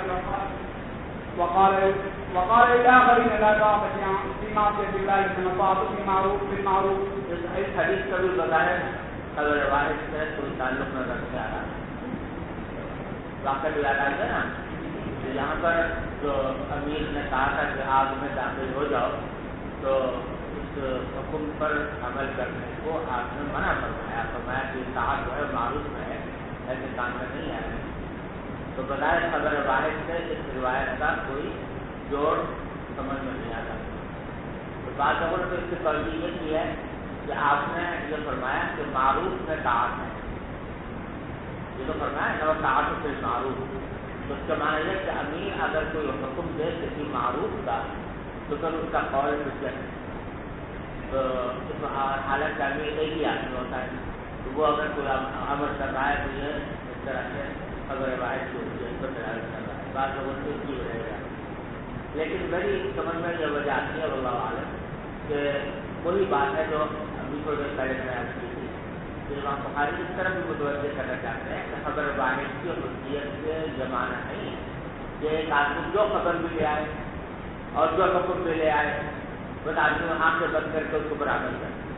بلکہ ساتھ میں یہ بھی دیکھنا ہوگا کہ اس کا جو بات کہہ رہا ہے وہ آیا دلائل شریعہ کے مطابق صحیح بیٹھتی ہے یا نہیں بیٹھتی. پھر اس کے معارض کو اس کا قوی دلیل تو موجود نہیں ہے تو خبر واحد اگر ہے اور اس کے معارض کو قوی دلیل موجود ہے تو خبر واحد کو بھی رد کر دیا جائے گا، باوجود کہ اصولی طور پر خبر واحد ہوتی ہے. تو یہاں پر امیر کا حکم جو ہے جو نفسی تو قابل اطاعت تھا، لیکن جب وہ اس سے اقوا دلیل کے معارض ہو گیا کہ آگ میں داخل ہو جانا، خود کچھ کر لینا، یہ منع ہے قرآن شریف کی نص قطعی سے، تو اگر کہیں خبر واحد معارض ہو جائے نص قطعی سے تو اس کو رد کر قرآن شریف یہ ہے مقصود. جی وبه قال حدثنا زهير بن حرب قال حدثنا يعقوب بن ابراهيم قال حدثني ابي عن صالح بن شهاب ان عبيد الله بن عبد الله اخبره ان ابا هريره وزيد بن خالد رضي الله عنهما اخبره ان رجلا يختصم على النبي صلى الله عليه وسلم قال وحدثنا سفيان قال اخبرنا سعيد بن الزهري قال اخبرني عبيد الله بن عبد الله ان ابا هريره رضي الله عنه قال بينما نحن عند رسول الله صلى الله عليه وسلم إذ قام رجل من الأعراب فقال يا رسول الله ائت لي بكتاب الله عز وجل فقام خصم فقال صدق يا رسول الله ائت له بكتاب الله وأذن به فقال له النبي صلى الله عليه وسلم قل فقال إن ابني كان عاصفا على هذا ولا عاصف ولا يجد فتناج امرأتي فأخبرني أنها لا يبني الغنى فاقتديت من دنيا بن الغنى وولدته ثم سألتهم لديهم فأخبروني أنها لا ينبغي الرجل وإنما على يدي جنتم يأتي وتغرب عنه فقال والذي نفسي بيده لأقضين بينكما بكتاب الله عز وجل أما الوليدة والغنم فردوها وأما يبنك فعليك الدنيا وتغرب عنه وأما أنت يوم يأتي رجل من الناس من تقضوا على امرأة هذا فإن اعترفت فرجمها فرد عليه ليس فاعترفت فرجمها. باب بعث النبي صلى الله عليه وسلم الزبير صديقا وحده. وبه قال حدثنا علي بن عبد الله قال حدثنا سفيان قال حدثنا ابن المنكدر قال سمعت جابر بن عبد الله رضي الله عنه يقول ندب النبي صلى الله عليه وسلم الناس يوم الخندق فندب الزبير ثم ندب فندب الزبير ثم ندب فندب الزبير فقال لكل الذين حواليه وحوالي الزبير. فقال سفيان حدث من ابن المنكدر وقال له ايوب يا ابا بكر حدثهم عن جابر فان القوم يعجبهم ان يحدثهم عن جابر فقال يعجبهم من يحدثهم عن جابر فقال في ذلك المجلس سمعت جابرا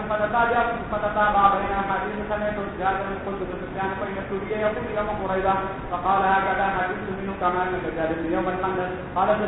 قال سفيان هو يوم واحد وتبسم سفيان. یعنی یہ کہہ رہے ہیں کہ جو حدیث اوپر آئی ہے کہ نبی کریم صلی اللہ علیہ وسلم نے حضرت زبیر کو بلایا،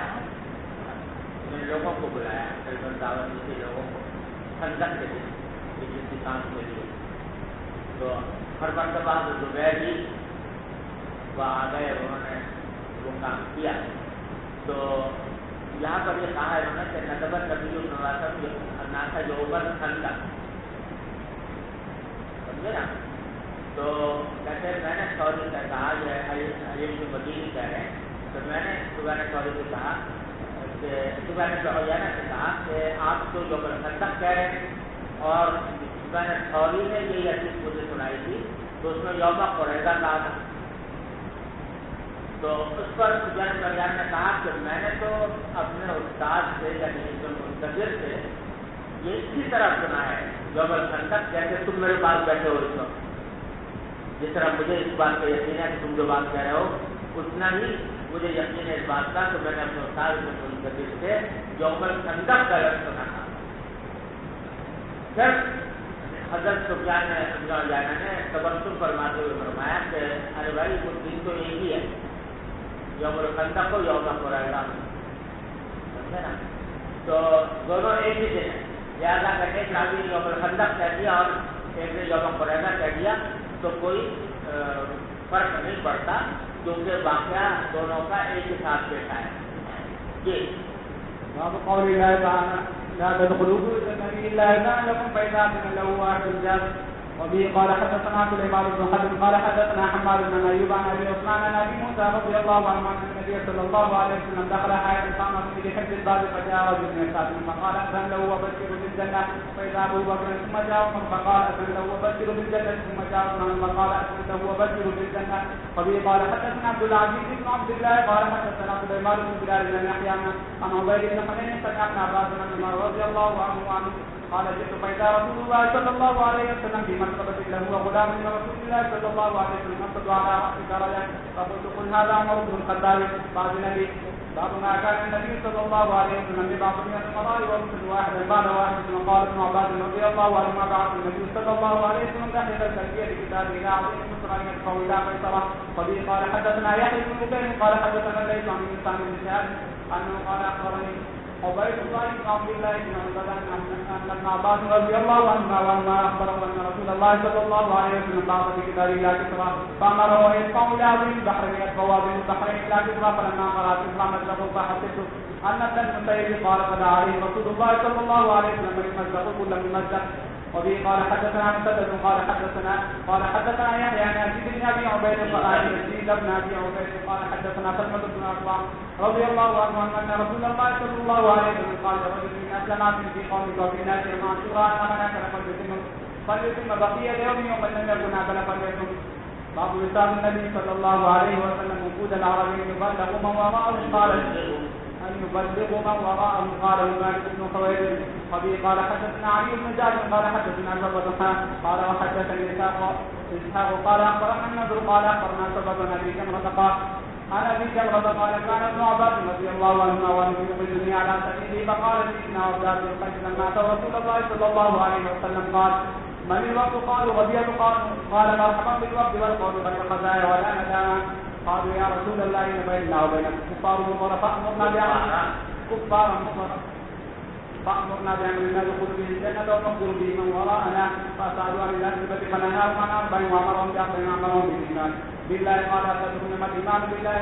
قالوا الله ورسوله أعلم قال شهادة أن لا إله إلا الله وحده لا شريك له وأن محمدا رسول الله وإقام الصلاة وإيتاء الزكاة وعظيم في صيام رمضان والوصول من الأغاني والخمس ونهاهم عن الشفاء والحنة والمصفة والنمير. وربما قال المقيد قال احفظوهن واقيموهن من وراءكم. باب خبر المرأة الواحدة. وبه قال حدثنا محمد بن الوليد قال حدثنا محمد بن جعفر قال حدثنا شعبة عن توبة عن طريق قال الإنسابي وأبي حديث الحسن عن النبي صلى الله عليه وسلم قال ابن عمر رضي الله عنه عن المريض في سنتين أو سنة ونصف فلما أسمعه روى عن النبي صلى الله عليه وسلم غير هذا قال كان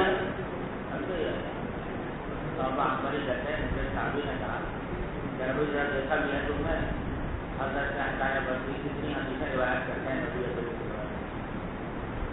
یعنی وہ اعتراض کر رہے تھے بات پر عطائے بصری جو ہے وہ بہت ساری حدیثیں روایت کرتے ہیں نبی صلی اللہ علیہ وسلم. حالانکہ صحابہ کرام کا عام معمول زیادہ روایت کرنے کا جیسے عبداللہ بن عمر کے ساتھ رہتا رہا ہوں تقریباً 2 سال 1.5 سال، تو پورے اس عرصے میں نے ان کو نہیں سنا کہ انہوں نے کوئی حدیث روایت کی اور نبی صلی اللہ علیہ وسلم روایت کی. وہ کیا ہے کہ کائنات میں اصحاب نبی کو آ گیا ہے کہ کائنات میں اصحاب نبی صلی اللہ علیہ وسلم یہی صحابہ حضور کے جو صحابہ تھے جن میں صحابہ نبی وقاص بھی تھے فذهبوا يأكلون باللحم، انہوں نے گوشت کھانا شروع کیا. فنادت امرأة من بعض أزواج النبي صلی اللہ علیہ وسلم، تو آپ سے بڑے متحرات میں سے جس خاتون ہے ان کو آواز دے کر کہا کہ انه لحم الرب، جو گوشت آپ کھا رہے ہو یہ گوشت کا گوشت ہے. فامسكوا، تو رک جاؤ. تو رسول فامسكوا یہ غلط ہوا ہے، فامسكوا یہ جو مطابق ہے آواز سن کر رک گئے. تو رسول کریم صلی اللہ علیہ وسلم نے فرمایا کلوا واطعموا فانه حلال، کھا لو اور دوسروں کو بھی کھلاؤ اور پیسے کو اوقات نہ بات یا یہ فرمایا کہ اس پر کھانے میں کوئی رد نہیں. لیکن فرمایا ولكنه ليس من طعامي، جو میرے کھانے میں داخل نہیں، یعنی مجھے عادت نہیں ہے کہ کھانے کی ضرورت پڑتا ہے. پہلی بات یہ ہے لیکن یہاں مقصود یہ ہے کہ ایک خاتون نے آواز دی کہ گو کا گوشت ہے تو وہ چیز کے اوپر صحابہ کرام رک گئے ایک دم سے اس پر عمل. اور یہ پیچھے جو شابی کا قول ہے کہ انہوں نے حضرت حسن رحمۃ اللہ علیہ کے اوپر نصیب جیسی فرمائی اس بات پر تو کثرت سے روایت کرتے ہیں. تو ایسی قسم کی نصیحت ہے جیسے کہ ابو ہریرہ کے اوپر بھی کی گئی رضی اللہ تعالیٰ عنہ. تو دراصل اس کا مقصود یہ تھا کہ اتنا زیادہ روایت کرنا جس میں کہ تصوف اور احتیاط کم ہو جائے وہ ہے دراصل بری بات. حسن بصری رحمۃ اللہ علیہ کے اوپر اس لیے انہوں نے اعتراض کیا کہ وہ بہت زیادہ سے روایت کرتے ہیں. لیکن حسن بصری کا عذر یہ ہے کہ بھائی علم کو پھیلانا جو ہے ربا خان ہوا وہ خود رسول کریم صلی اللہ علیہ وسلم کے ساتھ تقسیم فرمائی ہے. لہٰذا اگر جو ہے آدمی احتیاط کے ساتھ اور تکبر کے ساتھ حدیث روایت کرے تو کثرت میں بھی کوئی مظاہرہ نہیں. جی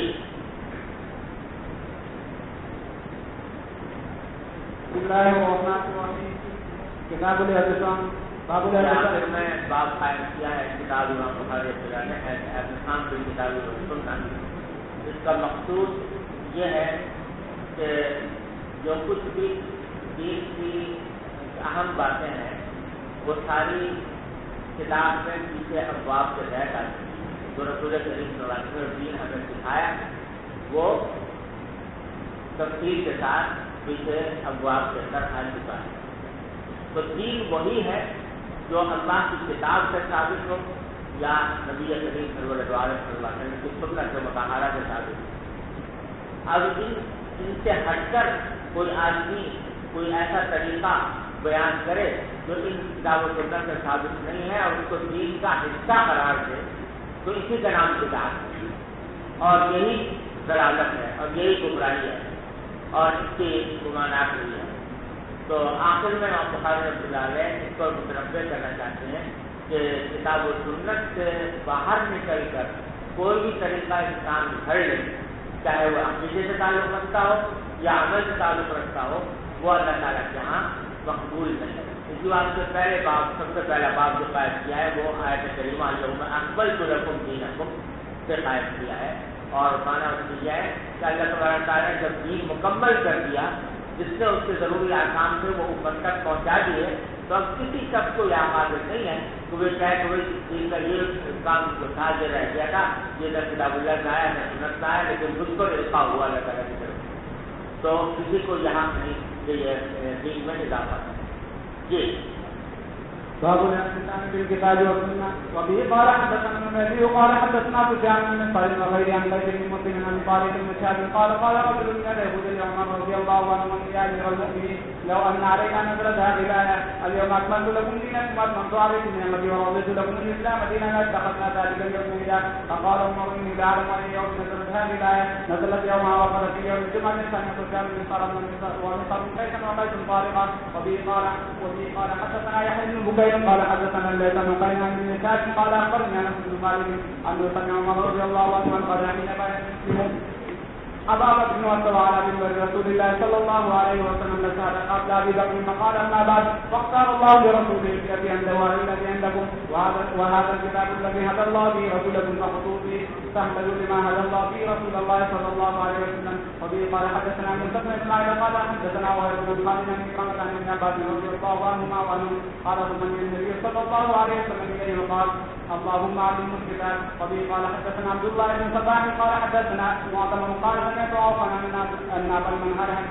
سمع ابا بكر رضي الله عنه قال ان الله تعالى يخرج ما قال ما يشاء من الاسلام وفي محمد صلى الله عليه وسلم. وبه قال حدثنا اسماعيل قال حدثني مالك عن عبد الله بن دينار ان عبد الله بن عمر رضي الله عنهما وعن كتب عبد الله بن مروان تبايع ويقر لك في السماء والطاعه على سنه الله وسنه رسول الله صلى الله عليه وسلم فيما استطاعوا. باب قول النبي صلى الله عليه وسلم واتوا بجواب الكريم. وبه قال حدثنا عبد العزيز بن عبد الله قال حدثنا ابراهيم بن سعد بن ابي سعد عن سعيد بن مسيب عن ابي هريره رضي الله عنه ان رسول الله صلى الله عليه وسلم قال رايت بجواب الكريم نصف الجواب وبين انا نائم رايت بوثيق من مفاتيح خزائن الله وصوت في يديه. قال ابو هريره رضي الله عنه وقد ذهب رسول الله صلى الله عليه وسلم ان تلغتنا او قال تلغتنا او قال كلمه تشبهها. وبه قال حدثنا عبد العزيز بن عبد الله قال حدثنا الليث عن سعيد عن ابي هريره رضي الله عنه عن النبي صلى الله عليه وسلم قال ما من الانبياء نبي الا وكان لا يسمع من دونه او قال من عليه الرجل وانما كان الذي يؤتي في وحي أوحاه الله إلي فأرجو أني أكثر تابعين يوم القيامة. جو فرمایا مانوع انبیاء نبی، انبیاء میں کوئی نبی ایسا نہیں گزرا اللہ توفیع میں آیات، مگر اس کو دیے گئے ہیں ایسے معجزے جو ماں مثلہ آمن علیہ، جس کے دیکھ کر جیسے مردوں کو دیکھ کر بشر جو ہے وہ ایمان ہے. سمجھے نا؟ تو انما لیکن میرے پاس جو دیا گیا جو معجزہ وہ ہے وحی جو اللہ تعالیٰ نے بنا دیا، یعنی مختلف انبیاء کرام علیہ السلام کو بہت سے معجزے عطا فرمائے گئے اور بہت سے معجزے جو ہیں وہ ان کو ایسے دیے گئے جو ان کی رسالت کی بنیادی دلیل قرار دی. جیسے موسیٰ علیہ السلام کو وہ عصا کا معجزہ دیا گیا تو یہ ان کے نبوت کی بنیادی دلیل تھی. لیکن مجھے جو اپنے نبوت کی بنیادی دلیل دی گئی وہ وحی یعنی قرآن کریم. اگرچہ معجزات نبی کریم صلی اللہ علیہ وسلم کو بہت سے عطا ہوئے، لیکن وہ معجزات جن کو نبی کریم صلی اللہ علیہ وسلم کی رسالت کا بنیادی برہان قرار دیا گیا ہو وہ قرآن یہ ہے. قرآن سمجھ گیا بھائی؟ چلو باب سنة رسول الله صلى الله عليه وسلم قول الله وجعلنا للمتقين إماما قال أئمة نقتدي بمن قبلنا ويقتدي بنا من بعدنا. وقال ابن عمر ثلاث نحبهم من النفس والإخوان هذه السنة وأن يتعلموها ويسألوا عنها والقرآن أن يتفقهوها ويسألوا عنه ويدعو الناس إلى من خير. وبه قال حدثني عمرو بن عباس قال حدثنا عبد الرحمن بن مهدي قال حدثنا سفيان عن وهب بن أبي وائل قال جلست إلى شيبة في هذا المسجد قال جلس إليه عمر رضي الله عنه في مجلس هذا فقال هممت أن لا أعطي كفرا ولا بيضا إلا قسمتها بين المسلمين قلت ما أنت بالفاعل قال لما قلت لم يقل صاحبك قال هو المرأة عن مقتدى. وبه قال حدثنا علي بن عبد الله قال حدثنا سفيان قال سألت عامة فقال عن سيد بن عبد سمعت حذيفة رضي الله عنه أنه يقول حدثنا رسول الله صلى الله عليه وسلم أن الآيات نزلت من السناجيل في قلوب الرجال ونزل القرآن فقرأوا القرآن وعلموا من السنة. وبه قال حدثنا آدم بن أبي آيات قال حدثنا توبة قال أخبرني عمرو بن مرة قال سمعت مرة الهمدانية يقول قال عبد الله رضي الله عنه إن أحسن الحديث كتاب الله وأحسن الحديث محمد صلى الله عليه وسلم وشر الأمور محدثاتها وإنما توعد من وما تبل المعجزين. وبه قال حدثنا مسدد قال حدثنا سفيان قال حدثنا الزهري عن عبيد الله عن أبي هريرة وزيد بن خالد رضي الله عنه قال كنا عند النبي صلى الله عليه وسلم فقال لا أخطئن بينكما بكتاب الله عز وجل. وبه قال حدثنا محمد بن سنان قال حدثنا محمد بن سنان قال حدثنا فلان قال حدثنا هلال بن عبد الله عن طائف بن يسار بن أبي هريرة رضي الله عنه أن رسول الله صلى الله عليه وسلم قال كل أمتي يدخلون الجنة إلا من أبى. قالوا ومن يأبى قال من أطاعني دخل الجنة ومن عصاني فقد أبى. وبه قال حدثني محمد بن عبادة قال حدثنا يزيد قال حدثنا سليم بن حيان وأثنى عليه قال حدثنا سعيد بن ميناء قال حدثنا أو قال سمعت جابر بن عبد الله رضي الله عنه ولم يقل جاءت ملائكة من النبي صلى الله عليه وسلم وهو نائم فقال بعض منهم نائم وقال بعض من النائم نائمة والقلب يقظان فقالوا إن لصاحب من هذا مثل فاضربوا له مثلا فقال بعض منهم نائم وقال بعض من النائم نائمة والقلب يقظان فقالوا مثل كمثل رجل بنى دارا وجعل فيها معذبا وبعض دارين فمن أجاب الداعي دخل الدار وآخر من المعذبة ومن ينزل الداعي لم يدخل الدار ولم يكن من المعذبة فقال ارجعوها له يفقهها فقال بعض منهم نائم وقال بعض من العين نائمة والقلب يقظان فقال الدار الجنة والداعي محمد صلى الله عليه وسلم ومن أطاع محمد صلى الله عليه وسلم فقد أطاع الله ومن أطاع محمد صلى الله عليه وسلم فقد أطاع الله ومحمد صلى الله عليه وسلم فرق بين الناس صلى الله عليه وسلم فرق بين الناس یعنی یہ نقطۂ امتیاز لوگوں کے ذریعے جو نبی صلی اللہ علیہ وسلم پر ایمان لائے وہ مومن، جو ایمان نہ لائے وہ کافر. یہ فرق بالکل فرق امتیاز ہے جو اللہ تعالیٰ نے پیش کیا ہے لوگوں کے درمیان نبی صلی اللہ علیہ وسلم. جی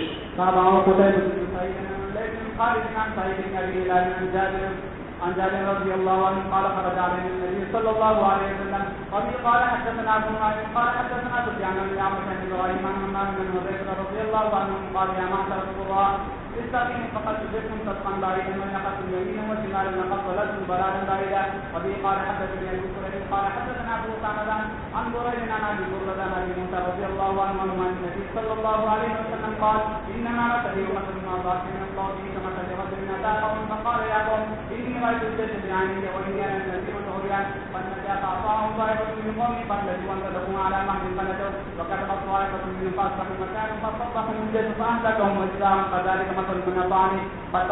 فاتبع ما جئت به ومثل من أطاعني وكذب بما جئت به من الحق. وبه قال حدثنا قتيبة بن سعيد قال حدثنا الليث عن مقيم بن سعيد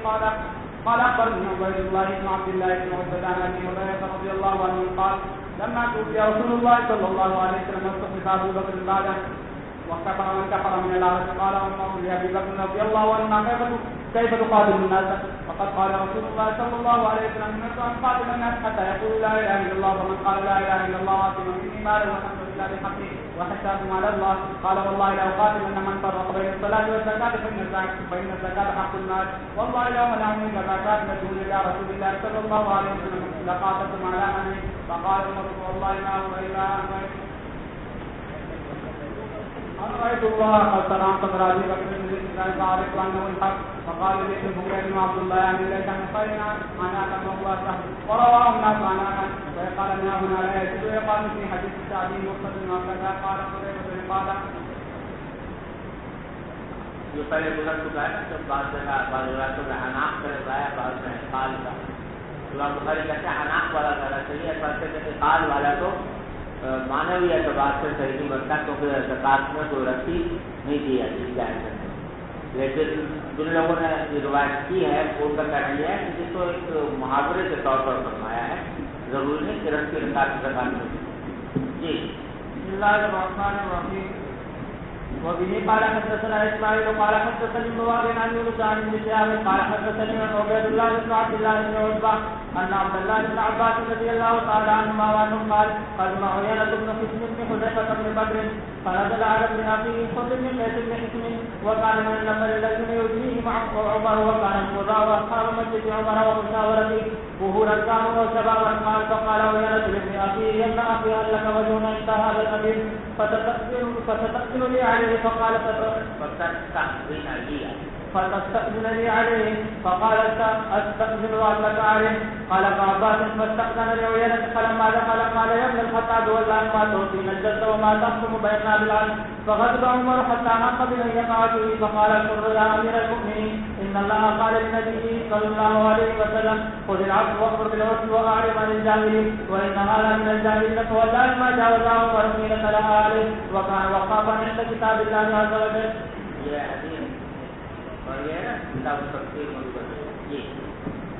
وبه قال حدثنا عبد الله بن مسلمة عن مالك عن هشام بن عروة عن فاطمة بنت المنذر عن أسماء بنت أبي بكر أنها قالت رأيت عائشة رضي الله تعالى عنها حين خسفت الشمس والناس قيام وهي قائمة تصلي فقلت ما للناس فأشارت بيدها نحو السماء فقالت سبحان الله فقلت آية قالت برمزها أي نعم. فلما انصرف رسول الله صلى الله عليه وسلم حمد الله وأثنى عليه ثم قال ما يمكن إلا أروا إلا وقد رأيته في مقام هذا حتى الجنة والنار وأوحي إلي أنكم تفتنون في القبور قريبا من فتنة الدجال فأما المؤمن أو المسلم لا أدري أي ذلك قالت أسماء فيقول محمد صلى الله عليه وسلم جاءنا بالبينات فعجبنا وآمنا فيقال نم صالحا علمنا علمنا أنك مؤمن وأما المنافق أو المرتاب لا أدري أي ذلك قالت أسماء فيقول لا أدري سمعت الناس يقولون شيئا فقلت. وبه قال حدثنا إسماعيل قال حدثني مالك عن أبي الزناد عن الأعرج عن أبي هريرة رضي الله تعالى عنه عن النبي صلى الله عليه وسلم قال دعوني ما تركتكم إنما أهلك من كان قبلكم سؤالهم واختلافهم على أنبيائهم فإذا نهيتكم عن شيء فاجتنبوه وإذا أمرتكم بأمر فأتوا منه ما استطعتم. باب ما يكره من كثرة السؤال وتكلف ما لا يعنيه فقوله لا تسألوا عن أشياء إن تبد لكم تسؤكم. وبه قال حدثنا عبد الله بن يزيد المقري وقال حدثنا سعيد قال حدثني عقيل عن ابن شهاب عن عامر بن سعد بن أبي وقاص عن أبي رضي الله تعالى عنه قال إن النبي صلى الله عليه وسلم قال إن أعظم المسلمين جرما من سأل عن شيء لم يحرم فحرم من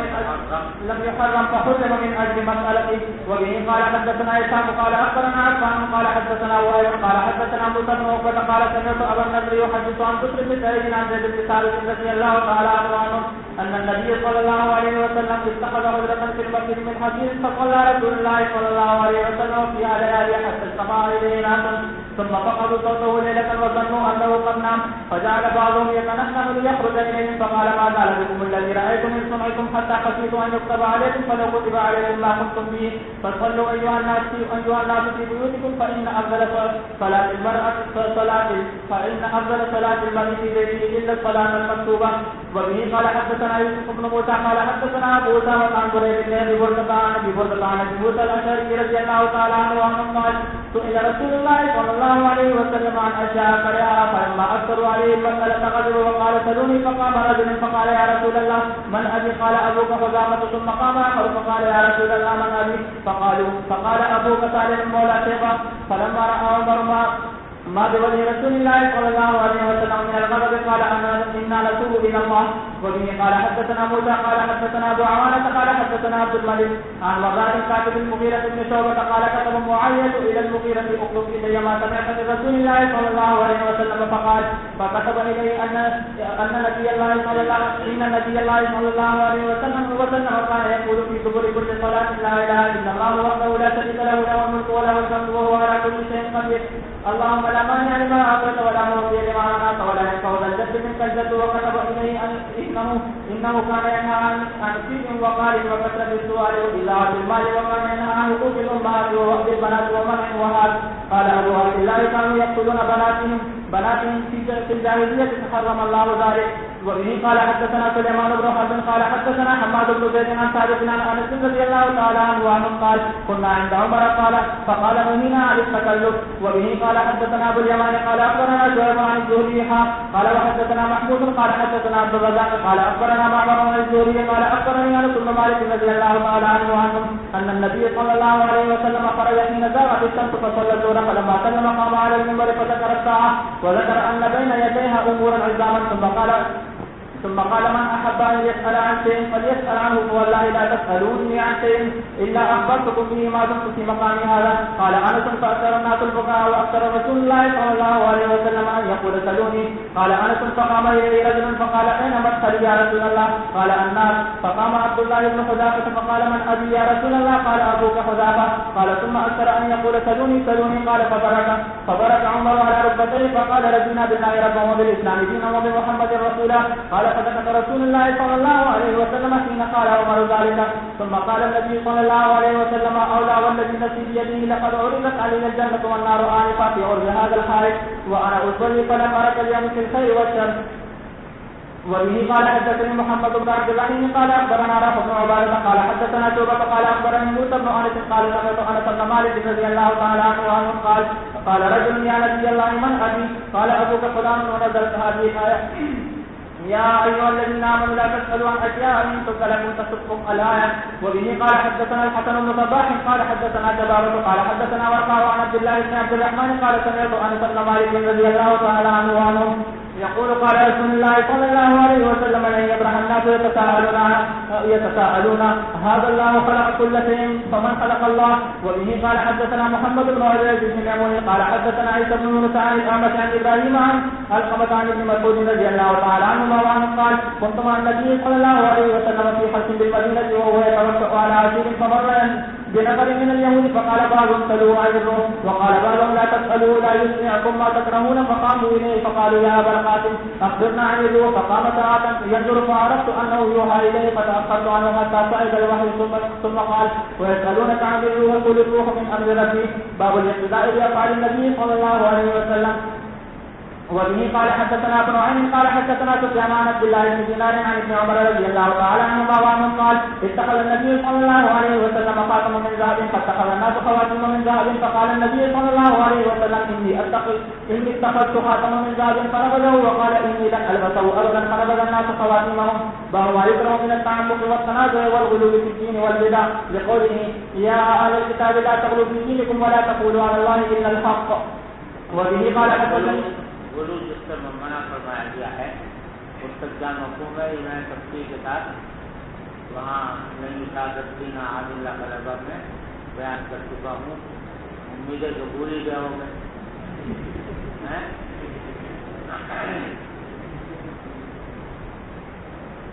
تو کسی نے لکھا تھا کہ نہیں لکھا تھا کہ جو مختلف صورتیں ہیں وضو کی وہ تفصیل کے ساتھ میں بیان کی تھی. وہ بھی مقصود ہے امام بخاری کا یہاں پر اس حدیث کے باب کو لانے کہ جہاں جہاں نبی کریم صلی اللہ علیہ وسلم نے مختلف اقسام کے غلو سے منع فرمایا ہے. جی. وبه قال حدثني عبد الله بن محمد قال حدثنا هشام قال اخبرنا معمر عن الزهري عن ابي سلمة عن ابي هريرة رضي الله تعالى عنه قال قال النبي صلى الله عليه وسلم لا تواصلوا. قالوا انك تواصل. قال اني لست مثلكم اني ابيت يطعمني ربي ويسقيني فلم ينتهوا عن الوصال. قال فواصل بهم النبي صلى الله عليه وسلم يومين او ليلتين ثم راوا الهلال فقال النبي صلى الله عليه وسلم لو تاخر الهلال لزدتكم كالمنكر لهم. وبه قال حدثنا عمر بن حفص بن غياث قال حدثنا ابي قال حدثنا الأمة قال حدثني إبراهيم التيمي قال حدثني أبي قال خطبنا علي رضي الله تعالى عنه وأنا على منبر من آجر وعليه سيف في صحيفة معلقة فقال والله ما عندنا من كتاب يقرأ إلا كتاب الله وما في هذه الصحيفة فنشرها فإذا فيها أسنان الإبل وإذا فيها المدينة حرم من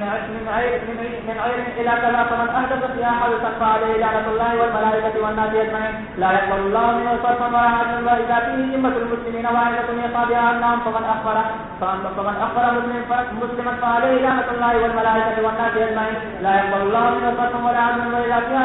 وإذا فيها ومن والى قوما بغير إثم وعليه فعليه لعنة الله والملائكة والناس أجمعين لا يقبل الله منه صرفا ولا عدلا. وبه قال حدثنا عمر بن حفص قال حدثنا أبي قال حدثنا الأمة قال حدثنا مسلم عن مسروق قالت عائشة رضي الله تعالى عنها لما صنع النبي صلى الله عليه وسلم شيئا فرقص فيه وتنزع عن القوم فبلغ ذلك النبي صلى الله عليه وسلم فحمد الله واثنى عليه ثم قال ما بال أقوام يتنزهون عن الشيء أثناه والله إني لأعلمهم بالله وأشدهم له خشية. وبه قال حدثنا محمد بن مقاتل قال أخبرنا وكيع عن نافع بن عمر عن علي بن أبي وليدة قال كاد الخيران أن يهلك أبو بكر وعمر لما قدم على النبي صلى الله عليه وسلم وفد بني تميم أشار أحدهما بالأخرى حافظ الحنظلي أخي بني مجاهد وأشار الآخر بغيره فقال أبو بكر لعمر إنما أردت خلافي فقال عمر ما أردت خلافك فارتفعت أصواتهما عند النبي صلى الله عليه وسلم فنزلت يا أيها الذين آمنوا لا ترفعوا أصواتكم فوق صوت النبي إلى قوله عظيم. وقال ابن أبي مليكة قال ابن الزبير فكان عمر بعد ولم يذكر ذلك عن أبيه يعني أبا بكر إذا حدث النبي صلى الله عليه وسلم في حديث حدثه كأخي الشراك لم يسمعه حتى يستفهمه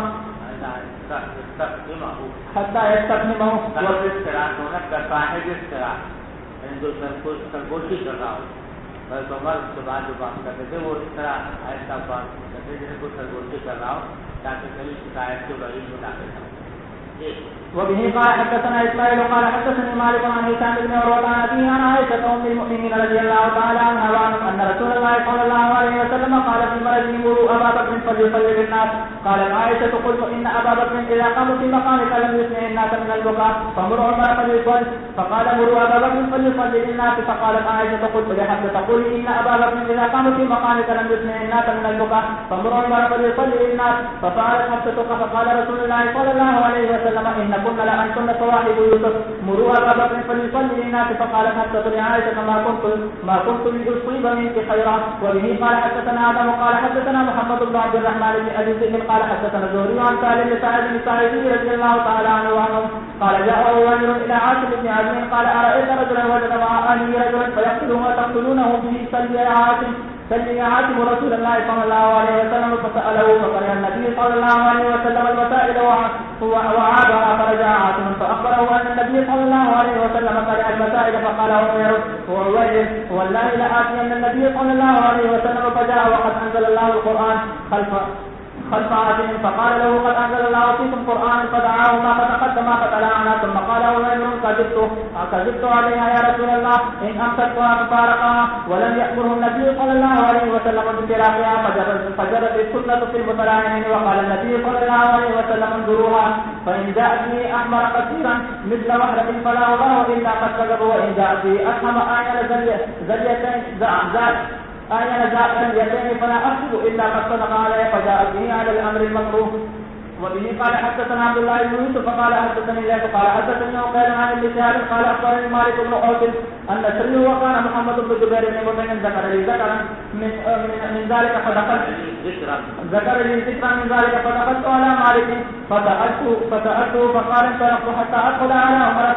فاتاه ماله يرفع فقال هل لك في عثمان وعبد الرحمن والزبير وسالم يستاذنون قال نعم فدخلوا فسلموا وجلسوا قال هل لك في علي وعباس فاذن لهما قال العباس يا امير المؤمنين اقضي بيني وبين الظالم استبى فقال رحت عثمان واصحابه يا امير المؤمنين اقضي بينهما وارح احدهما من الاخر فقال استئذوا انشدكم بالله الذي باذنه تقوم السماء والارض هل تعلمون ان رسول الله صلى الله عليه وسلم قال لا نور كما تركنا صدقه يريد رسول الله صلى الله عليه وسلم نفسه قال لا تقص قد قال ذلك فاقبل عمر ولا علي وعباس فقال انشدكما بالله هل تعلمان ان رسول الله صلى الله عليه وسلم قال ذلك قال نعم قال عمر فاني محدثكم عن هذا الامران الله تعالى عن هذا الامر ان الله كان قصد رسوله صلى الله عليه وسلم في هذا المال بشيء لم يعطيه احدا غيره قال الله ما افاء الله على رسوله منهم فما اوجبتم عليه الايه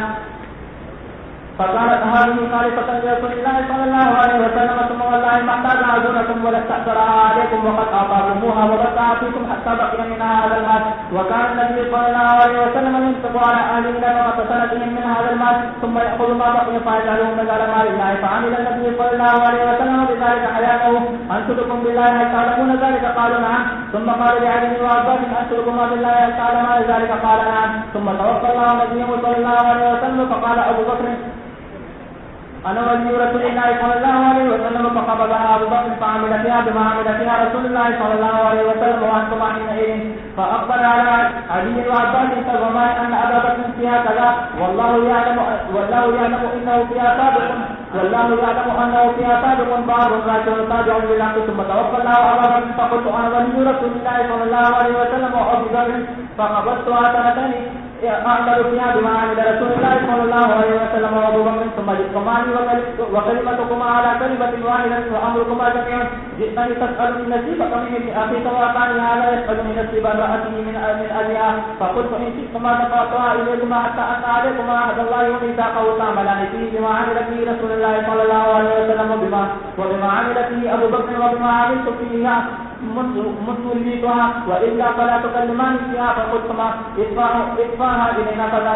بذلك قد دفعتها إليكما بذلك أنشدكم بالله أن دفعتها إليهما بذلك قال رسولنا فأقبل على علي وعباس فقال أنشدكما بالله أن دفعتها إليكما بذلك قال نعم قال أفتلتمسان مني قضاء غير ذلك فوالذي بإذنه تقوم السماء والأرض لا أقضي فيها قضاء غير ذلك حتى تقوم الساعة فإن عجزتما أنا فادفعها إلي فأنا أكفيكماها باب اسم من آوى محدثا رواه علي عن النبي صلى الله عليه وسلم. وبه قال حدثنا موسى بن اسماعيل قال حدثنا عبد الواحد قال حدثنا عاصم قلت لانس رضي الله تعالى عنه احرم رسول الله صلى الله عليه وسلم المدينه قال نعم ما بين كذا الى كذا لا يقطع شجر ومن احدث فيها حدثا فعليه لعنه الله والملائكه والناس اجمعين. قال عاصم فاخبرني موسى بن انس انه قال او اوى محدثا باب ما يذكر من ذم الراي وتكلف القياس وقول الله ولا تقف ما ليس لك به. وبه قال حدثنا سيد بن طويل قال حدثني ابن وهب قال حدثني عبد الرحمن بن سليم وغيره عن ابي الاسود عن عروه رضي الله عنه عروه قال حدثني عبد الله بن عمرو فسمعته يقول سمعت النبي صلى الله عليه وسلم يقول ان الله لا ينزع العلم بعد ان اعطاكم انتزاعا ولكن ينتزعوا عنهم ما قبض العلماء بعلمهم فيبقى ناس جهال يستفتون فيقصون برايهم فيضلون ويضلون. فحدثت عائشة زوج النبي صلى الله عليه وسلم ثم إن عبد الله بن عمرو وحج بعده فقالت يا ابن أختي انطلق إلى عبد الله فاستثبتني منه الذي حدثتني عنه فجئته فسألته فحدثني فيه كنحو ما حدثني فحدثت عائشة فأخبرتها فعجبت فقالت والله لقد حفظ عبد الله بن عمرو. وبه قال حدثنا عبدان قال أخبرنا أبو حمزة قال سمعت الأعمش قال سألت أبا وائل هل شهدت 60 قال نعم فسمعت سالم بن حنيف يقول قال وحدثنا موسى بن اسماعيل قال حدثنا ابو عوانة عن الاعمش عن ابي وائل قال سالم بن حنيف يا ايها الناس استهموا رايكم على دينكم لقد رايتم يوم ابي جندل ولو استطيع ان ارد امر رسول الله صلى الله عليه وسلم لرددته وما وضعنا سيوفنا على عواتقنا الى امر يفزعنا الا اسهلنا بنا الى امر لا نعرفه غير هذا الامر قال وقال ابو وائل شهدت 60 وبئست صدق قال ابو عبد الله اتهموا رايكم يقول ما لكم يكن فيه كتاب ولا سنه ولا ينبغي له ان يفتى باب ما كان یہ حدیث پہلے گزری ہے مطلب سمجھے تکلم جی وبه باب ما كان النبي صلى الله عليه وسلم يسأل مما ينزل عليه الوحي فيقول لا أدري أو لم يجب حتى ينزل عليه الوحي ولم يقدر أو لم يجب حتى ينزل عليه الوحي ولم يقل برأي ولا بقياس لقوله بما أراك الله. وقال ابن مسعود سئل النبي صلى الله عليه وسلم عن الوحي فسكت حتى نزلت وبه قال دو بات امام بخاری نے قائم کیے ہیں رائے اور قیاس کی تصدیق ہے اور اس کی مذمت. اس کا مقصد یہ نہیں ہے کہ امام بخاری قیاس کے منکر ہیں. مراد ان کی یہ ہے کہ نصوص کے مقابلے میں اپنی رائے قیاس یہ مضمون ہے اور یہ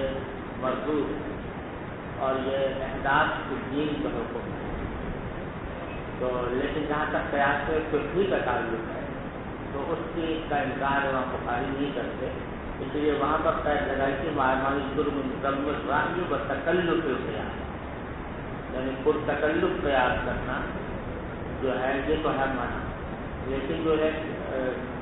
قدری قیاس ہے جو فقہ کے اندر عام طور سے فقہاء کرتے ہیں وہ کوئی بری بات نہیں. اور یہ باقی اسی قسم کا قائم کیا ہے کہ جب آپ پر کوئی وحی نازل نہیں ہوتی تھی تو اکثر تو آپ یہ کرتے تھے کہ جیسے لال یہ بھی فرما دیتے اور کبھی جواب نہیں دیتے تھے اقرار فرما دیتے وحی کا. ورنہ بہت سی باتیں ایسی ہیں کہ جو آپ اپنی رائے سے بھی بیان فرما سکتے تھے لیکن رائے کو آپ نے رائے پر اعتماد نہیں فرمایا بلکہ نبیت کے وسلم نے وحی کا انتظار فرمایا. تو پہلے کہتے ہیں کہ دین کے معاملے میں اپنی ذاتی رائے کو دخل دینا یہ اچھی بات نہیں ہے اور ایسے انتظار کرنا چاہیے نصوص کا. اور نصوص کے اندر صرف نصوص کی بنیاد پر اگر وہ قیاس کیا جائے تو وہ مطالعے کی بات ہے. جی وبه قال حدثنا علي بن عبد الله قال حدثنا سفيان قال سمعت ابن المنكدر يقول سمعت جابر بن عبد الله يقول مرضت فجاءني رسول الله صلى الله عليه وسلم يعودني وابو بكر وهما ماشيان فاتاني وقد أغمي علي فتوضأ رسول الله صلى الله عليه وسلم ثم صب وضوءه علي فأفقت فقلت يا رسول الله وربما قال سفيان فقلت يا رسول الله كيف أقضي في مالي كيف أصنع في مالي قال فما أجابني بشيء حتى نزلت آية الميراث. بسم الله الرحمن الرحيم. باب تعليم النبي صلى الله عليه وسلم امته من الرجال والنساء مما اسمع الله به ليس برهن ولا تمثيل. وفي قال حدثنا مسدد قال حدثنا ابو عمانة عن عبد الرحمن بن الاسلام عن ابي طالب قال ابي سعيد رضي الله تعالى عنه قال جاء رجل الى رسول الله صلى الله عليه وسلم فقال يا رسول الله ذهب الرجال بحديثك فجعل لنا من نفسك يوم الذي ياتي تعلمنا مما علمك الله فقال اجتمع نفسي يوم كذا وكذا في مكان كذا وكذا فاجتمع فتاهن رسول الله صلى الله عليه وسلم فعلمهن مما علمه الله ثم قال ما منكن امرأة تقدم بين يدي من ولدي ثلاثة إذا كان لا حجاب من النار. فقالت امرأة منهن يا رسول الله اثنين قال فأعدنا مرتين ثم قال واثنين. باب قول النبي صلى الله عليه وسلم لا تزال طائفة من أمتي ظاهرين على الحق وقال العلم. وفي قال حدثنا عبيد الله بن موسى عن إسماعيل عن بن عن المغيرة بن شعبة رضي الله تعالى عنه عن النبي صلى الله عليه وسلم قال لا تزال طائفة من أمتي ظاهرين حتى يأتيهم أمر الله وهم ظاهرون. وفي قال حدثنا إسماعيل عن ابن وهب عن يونس عن ابن شهاب قال أخبرنا حميد قال سنة معاوية بن أبي سفيان يخطب قال سنة النبي صلى الله عليه وسلم يقول من يريد الله في خير يصلي في الدين وإنما نقاط من يعصي الله ولن يزال أمر هذه الأمة مستقيما حتى تقوم الساعة أو قال حتى يأتي أمر الله عز وجل. باب قول الله هل يلبسكم شيء أو يلبسكم شيعا. وفي قال حدثنا علي بن عبد الله قال حدثنا سفيان قال عمرو بن دينار سمعت جابر بن عبد الله رضي الله تعالى عنه يقول لما نزل على رسول الله صلى الله عليه وسلم قل هو القادر على ان يبقى عليكم عذابا من فوقكم قال اعوذ بوجهك من تحت يرجلكم قال اعوذ بوجهك فلما نزل او يلبسكم شيئا ويذيق بعضكم بأس بعض قال هاتان اهون قال اكثر. باب وجب أسلم مع الأنبياء مبين قد بين الله ثم يقيم السائل وبه قال حدثنا جہاں سے اطلاع کرنا ہے سیاست صحیح کی ہوتی ہے تو من شبہ اسلم معلوما بأصل مبین کیونکہ اصل کو تجوید حاصل کیونکہ ایسی اصل پر تو پہلے سے معلوم ہے اللہ تعالیٰ نے اس کا حکم بیان کیا ہے تو اس میں کوئی ملاقات نہیں یہ سیاست صحیح کی ہوتی ہے یہ وبه قال حدثنا عبد الله بن الفرج قال اخبرني ابن وهب عن يونس عن شهاب بن ابي سلمة بن عبد الرحمن بن ابي هريرة رضي الله تعالى عنه ان اعرابيا اتى رسول الله صلى الله عليه وسلم فقال ان امرأتي ولد غلام لا تزعج ينكسر فقال له رسول الله صلى الله عليه وسلم هل لك من ابل؟ قال نعم. قال فما الوان؟ وقال حكم. قال فأتيها من اولى فقال اتيها من اولى قال فإن ترى ذلك جاء قال يا رسول الله كنا فأنا ترى ذلك جاءها قال يا رسول الله يكن نزعها قال ولعل هذا عرق نزع ولم يغفر له في الانتقال منه. وبه قال حدثنا مسدد قال حدثنا ابن هريرة عن ابي بشر عن سعيد بن جبير عن ابن عباس رضي الله تعالى عنهما وعنه ان امرأة جاء الى النبي صلى الله عليه وسلم فقالت ان امي نذرت ان تحج فماتت قبل ان تحجها فحج عنها قال نعم. فجي عنها رايت لو كان على امك دين لا كنت قاضية قالت نعم. قال كل له فان الله احق بالوفاء. باب ما جاء في اجتهاد القضاء فانزل الله لقوله ومن لم يحكم بما انزل الله فاولئك هم الظالمون. ومدح النبي صلى الله عليه وسلم صاحب الحكمة حين يقضي فيها ويعلمها لا يتكلم من سنة ومجاورة الخلفاء وسؤال اهل العلم. وبه قال حدثنا شهاب بن عباد قال حدثنا ابراهيم بن حميد عن اسماعيل عن فجر عن عبد الله رضي الله تعالى عنه قال قال رسول الله صلى الله عليه وسلم لا حسب الا باثنتين رجل اتاه الله مالا فسلطه على هلكه في الحق واخر اتاه الله حكمة فهو يقضي فيها ويعلمها. وبه قال حدثنا محمد قال اخبرنا ابن معاوية قال حدثنا هشام عن ابي عن المغيرة رضي الله تعالى عنه قال سأل عمر بن الخطاب رضي الله تعالى عنه عن الله المرة والتي يضرب بدرها فتلقي جنينا فقال ايكم سمع من النبي صلى الله عليه وسلم فيه شيئا فقلت انا فقال له قلت سمعت النبي صلى الله عليه وسلم يقول في قرة عبد وما فقال لا تبرح حتى تجيء بمخرج فيما قلت فخرجت فوجدت محمدا فمسمد فجئت به فشهد معي انه سمع النبي صلى الله عليه وسلم يقول في قرة عبد وما تابعه ابن ابي بلال عن ابي عمرة عن المغيرة رضي الله تعالى عنه.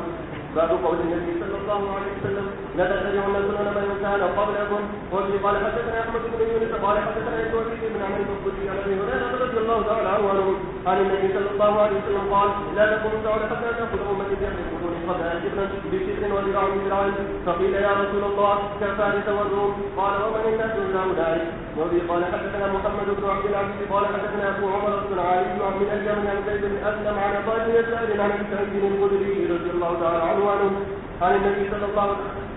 صلى الله عليه وسلم قال لا تتبعن سنن من قبلكم شبرا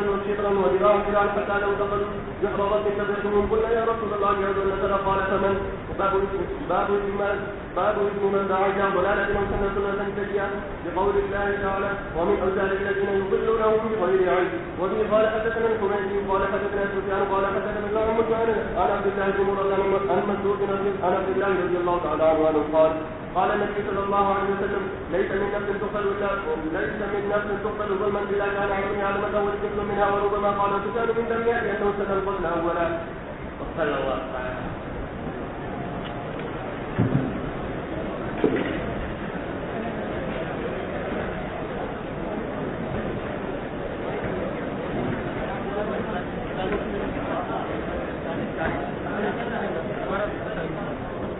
دماغ خراب ٹھیک ہے.